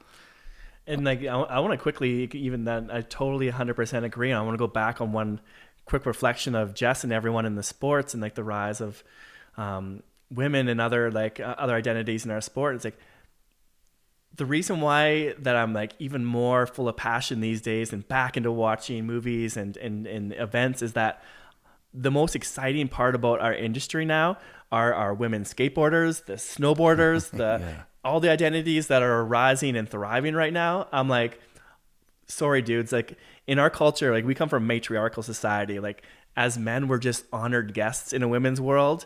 And like seeing how beautiful and technically awesome and like progressive the industry is now with their full inclusion, it's absolutely beautiful. Because what the worst thing was done back and before, it's like the definition of tokenism was sharing the platform without the power. So like I found myself out a lot within the early days of Whistler Blackcomb and working in the industry. I would be like, if you open up the trail map of Whistler, you see like my little brown face beside like an Asian face. And like I was a demographic catcher for images.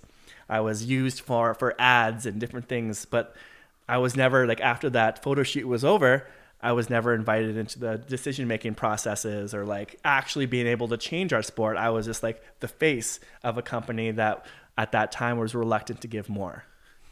That's fucking cool. Thank you for sharing that, because that's the really important piece.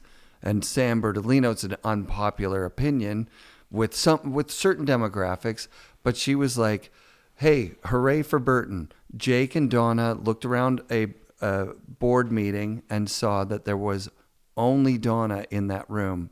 Everybody else was male. So they set a goal to have 50% of the people in that room be strong, empowered females by the end of 10 years or 15, whatever they did. And they reached that goal, where then they're in the room patting each other on the back going, look, we've done this. But as Sam mentioned, unless there's like a black trans woman who's disabled in that room, and I went, disabled? Like seriously? And then I thought, fuck, why would I exclude disabled people from snowboarding? It's a life-saving tool. It's an empowerment tool. So let's include we need to include everybody. Absolutely. We need to keep fucking going until the demographic of the companies and the mountains that we ride looks like the planet Earth. Yeah. Right? So Sean Kearns actually asked me that, and I'm going to be interviewing him in a few days. He's like, this woke mentality thing. And at first he started from a place of kind of making fun of me. Like, oh, you're one of those woke dudes. And I was like, well, first of all, are you actually asking about what I'm talking about? Or have you already decided what I'm talking about? Yeah. And his unconscious bias. Right. You know? But then he was like, he's actually a really, really caring person and a very, very supportive, awesome dude. And when I said the inclusion thing, I want everybody that I am friends with to feel 100% comfortable being their authentic self in front of me. I don't want them to come having to hide that they're anything. I also don't want that to scare me away, you know? And I'm not there yet. And he was like, I can't speak for Sean, but he definitely said to me that he was inclusive in his worldview, and that his worldview also includes people who are resisting certain words and certain woke ideals and certain bullshit. Because, and now I'm adding this from my side, and all that weren't his words, but it's my interpretation of his sentiment. He's got a crazy bullshit meter, right? Like, so if you're a poser that shows up at a skate park, and he called me a poser. He was the very first person that I can remember calling me a poser. And I was like, stuck on that. And I was like, yeah, I kind of am a poser. That's true. And he was like, I was just ribbing you to make a point. Yeah. He's like, the poser woke people, fuck those guys. Like, that's not cool. Like, but also, I mean, if it's coming from the right place, like, try and lead them to where their actions are actually good and moving the needle. That's cool with me. But you've really articulated what's important about inclusion here, which is that marginalized people, and I'm going to bring it right to your mom, like someone that you had a relationship with and a deep, deep investment in their well-being, was like, that's an absolute definition of trauma. And to bring strength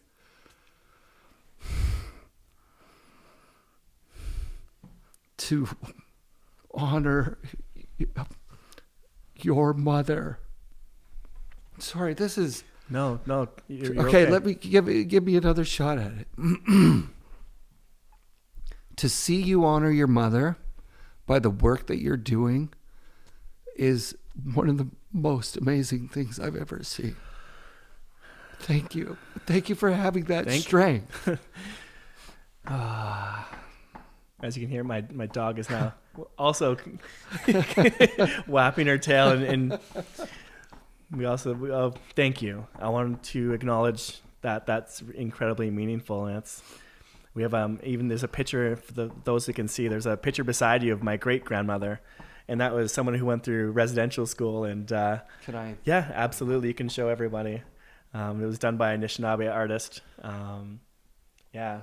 Mary Panasse was her name. She was the wife of the last hereditary chief of the Fort William First Nation. So she gave me a beautiful bloodline to really honor and know. A lot of my leadership qualities come from the fact that I come from two distinct hereditary chief lines within our people, and that understanding more about myself gave me the power. I'm like, that's why I've always fallen into these kind of roles, and this is why my mother went through where she didn't have to, she didn't mean to go through it, but she did, and then she taught me so many beautiful lessons. And a friend went, because last year I was on a TV show that some people might recognize because it's Canada's most watched summer program, but it was the Amazing Race Canada that I participated on, and I met someone on there by the name of Julie Black, and she's an award-winning singer here in Canada. And she turned to me and she said the one thing that'll always stick with me for life is that she goes,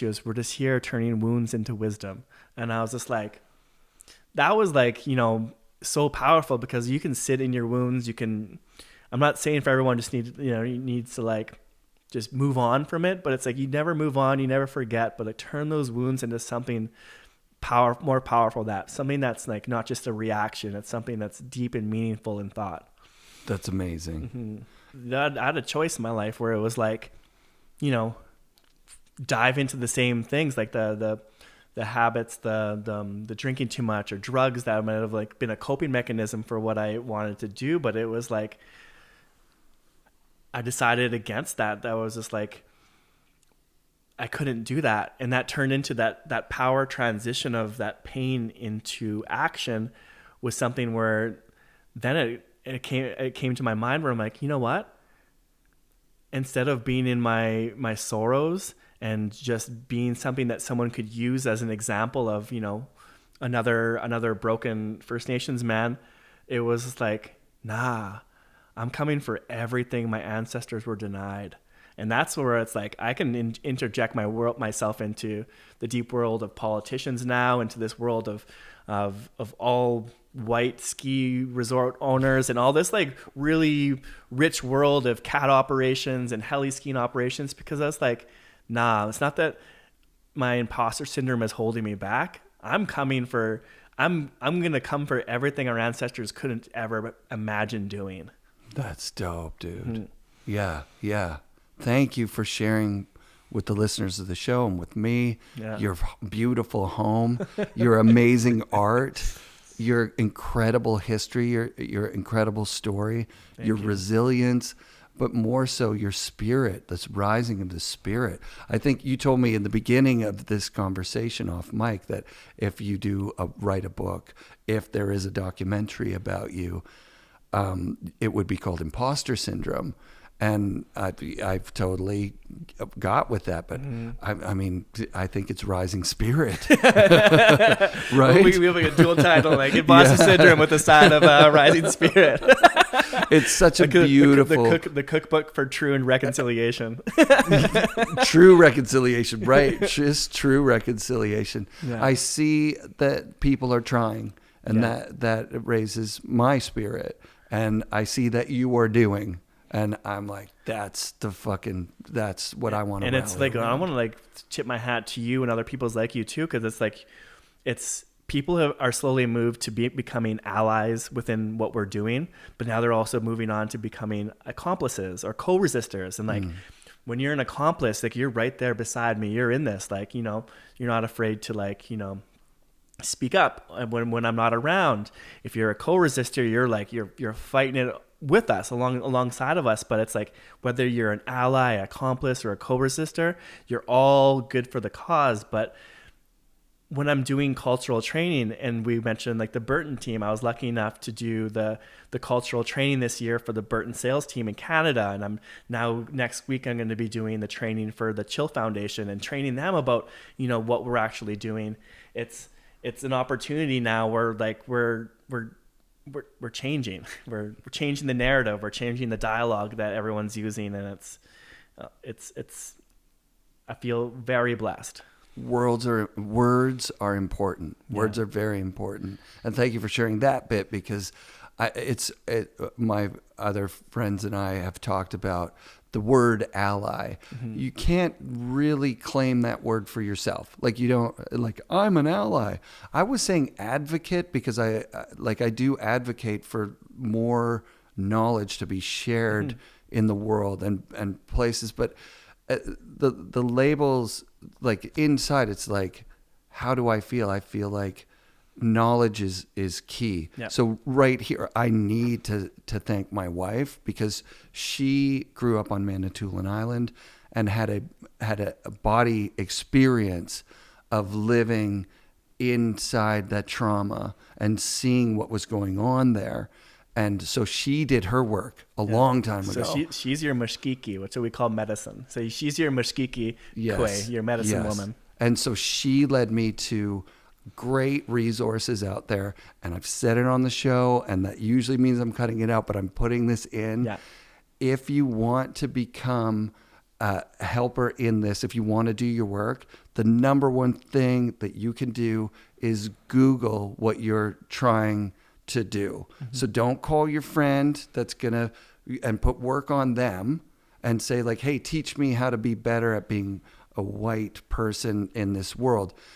Read the people that were inspired to teach other people how to help. Mm-hmm. Read those resources. They're right at your fingertips. There are YouTube videos about it. There are books about it. There are videos about it. And then that way, when you spend time with your BIPOC friends, you can just be friends. Yep. And that's where like one of the toolkits that I'll give you to post on this as well too, where it's super easy and digestible, and I share with a lot of people that I do my training with, where it's called an Indigenous Ally Toolkit, and it was developed by some Indigenous students at McGill University, and it's like super digestible, and it's like, it says that it's like what a definition of an ally, accomplice, and co-resistor is, but it also goes through as, okay, why are you doing this? Is this because this is like, for instance, is this a BuzzFeed that's like a socially thing that's going to be good for your popularity? Is this a work mandated thing? Are you doing this for like fun driven things? Like, and it kind of just calls out people like, what are the real reasons why you're trying to do this? And I'll share this with your visitors as well too. And honestly, if anyone has questions, especially industry related people about this, hit me up on Instagram. It's simple as Blackbird Court. And we never got into it too much, but later on in life, when I met my grandparents from my dad's side, I was gifted my First Nations name, which is Siganok. It's like Sig, S-I-G-I-N, Sig-in, and knock, like kind of how you knock on a door. And that simply means blackbird in my anishnaabe culture. So a lot of people know me as Court. Larabee is my last name, but my traditional name going forward from that time and going forward for forever will be Siganok, which means blackbird. So most people know me as Blackbird now.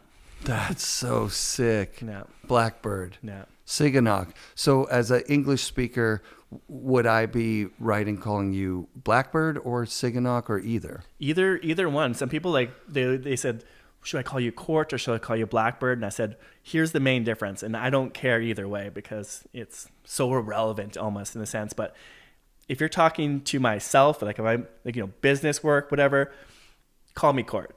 If you're talking to my spirit, call me Blackbird or Siganok. So there's a difference. You're talking to my spirit, you're just talking to my face value. I can weed it out pretty quickly by the verbiage that people use. That's very fucking cool, dude. Yeah.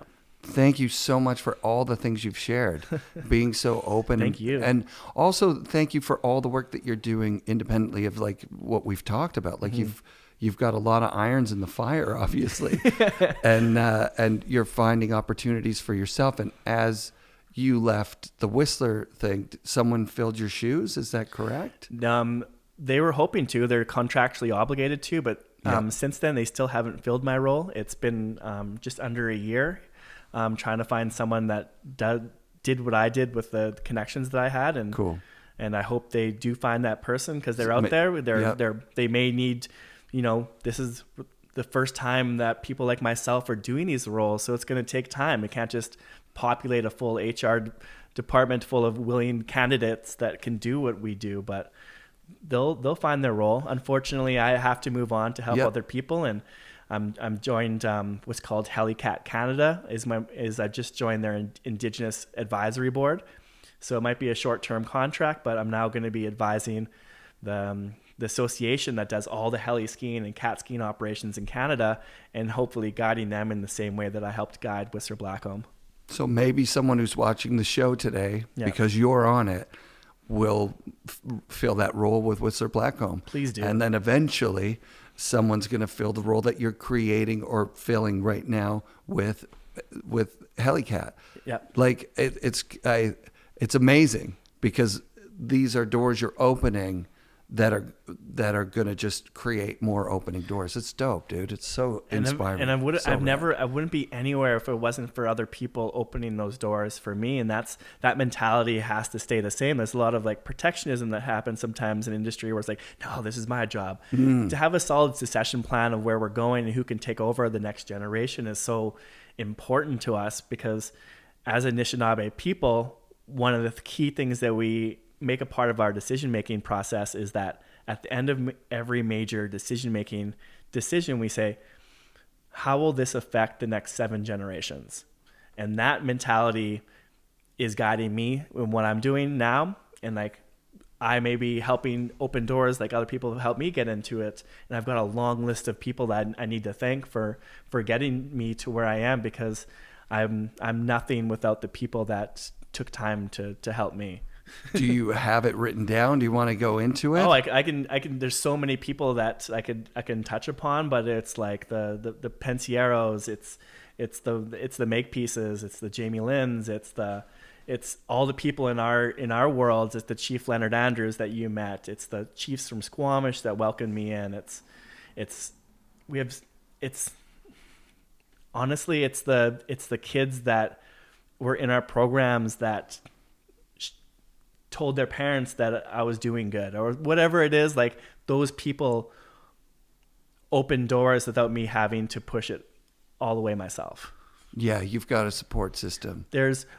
And that's what I want to be for everyone else. I don't want to be someone that someone remembers back in the day as a footnote. I'm like, okay, like I did all this stuff for the industry, but where's everyone behind me?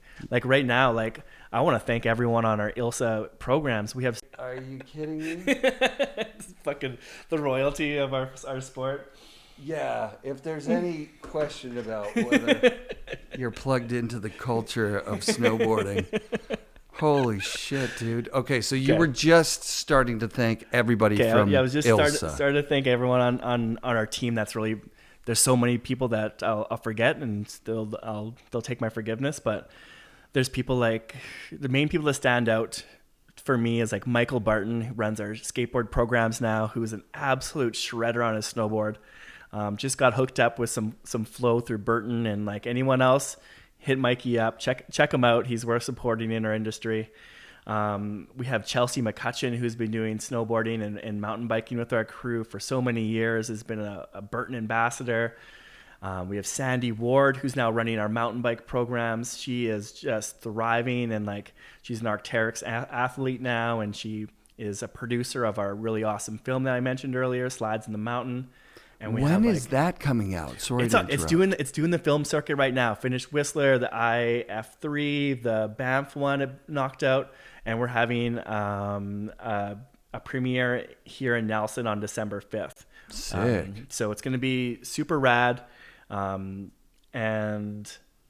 so that's what she's doing. And then there's also like, there's the Joelle Johnstons, there's the Ryan Johnstons, there's the Aiden Bakers, there's the Ashley Alberts, or the Nicole Alberts. I'm messing up names because I'm flowing through them all. The Aaron Marchands. There's everyone who's been a part of our team for so long. The Maya Antones, the people that are no longer just an athlete in our systems that are now giving back. We have this next generation of just tuned in, awesome Indigenous role models that are changing the world in every corner that the space they're taking up. So sick, dude. You are just a gem of a human being.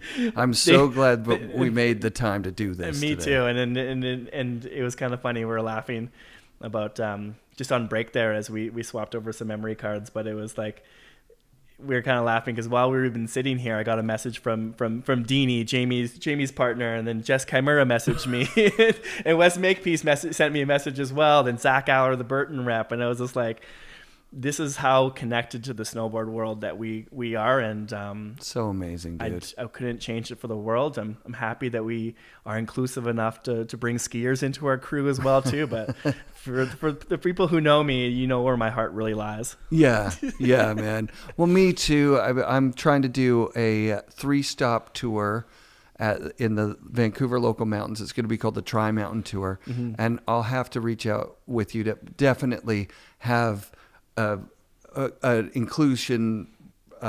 You'll have to help me make sure that is included in this shit. We got you as a friend and an ally of yours. I'm always there. And for the events that you're throwing too, we're going to be partnering with 1910 for a bunch of events this winter. Sick. Just like-minded individuals, the Scotties, the Scopes, the Jamies, like good dudes. What we're doing, they understand. And you know, if anyone were even to like pull up any of the photos of Jamie with the new Volcom wear of new LibTech boards this year. His board sponsors, as we know, haven't changed for many years. Yeah. But if you look at the top of his nose of his snowboard, just like behind you on the FNRad one, Ilsa sticker at the very top of his boards. And that was like, as a young kid having like, you know, his like, you know, Road Gap photo on my wall and like really looking up to that person. Now to have like that person rocking our Ilsa gear and supporting our movement is like, it's unfucking believable. It's because he's authentic, so he sees it. Yeah, we've bonded in so many different ways because we just get each other, and he's like one of the most genuine and kind people I've ever met. He is. He really is. Freaking shout out to Jamie Lynn, of course. And his fucking beautiful wife and Thalo, his son, is like, it's that little family unit is my new little Nelson family, and it's like they're awesome. I'll do anything for them. That's so sick, dude. Yeah. Hey, do you want to come for burgers? Yeah, you got time? We got burger month here in Nelson. All the places are making wild and crazy burgers, and dude, I'm hungry after chatting and feeling all this good work we're doing. We earned it, dude. Killer. All right, thank you very much, Blackbird. Thank you very much, Court. Fucking love you, dude. Love you too. Epic. Yeah, miigwech. FNRad shoutouts this week to Court Larabee. Special thanks to Billywood Designs on Hastings Street here in Vancouver, where at Court's suggestion I found some broken skateboard art that I love. Shoutouts to everyone who supports the FNRad Patreon. It's growing steadily, and I'm working on making it really worth your while. So get out there, check out the perks, and be sure to come back next week for more FNRad snowboarding presented by Skyview Campers and brought to you by FNRad Productions.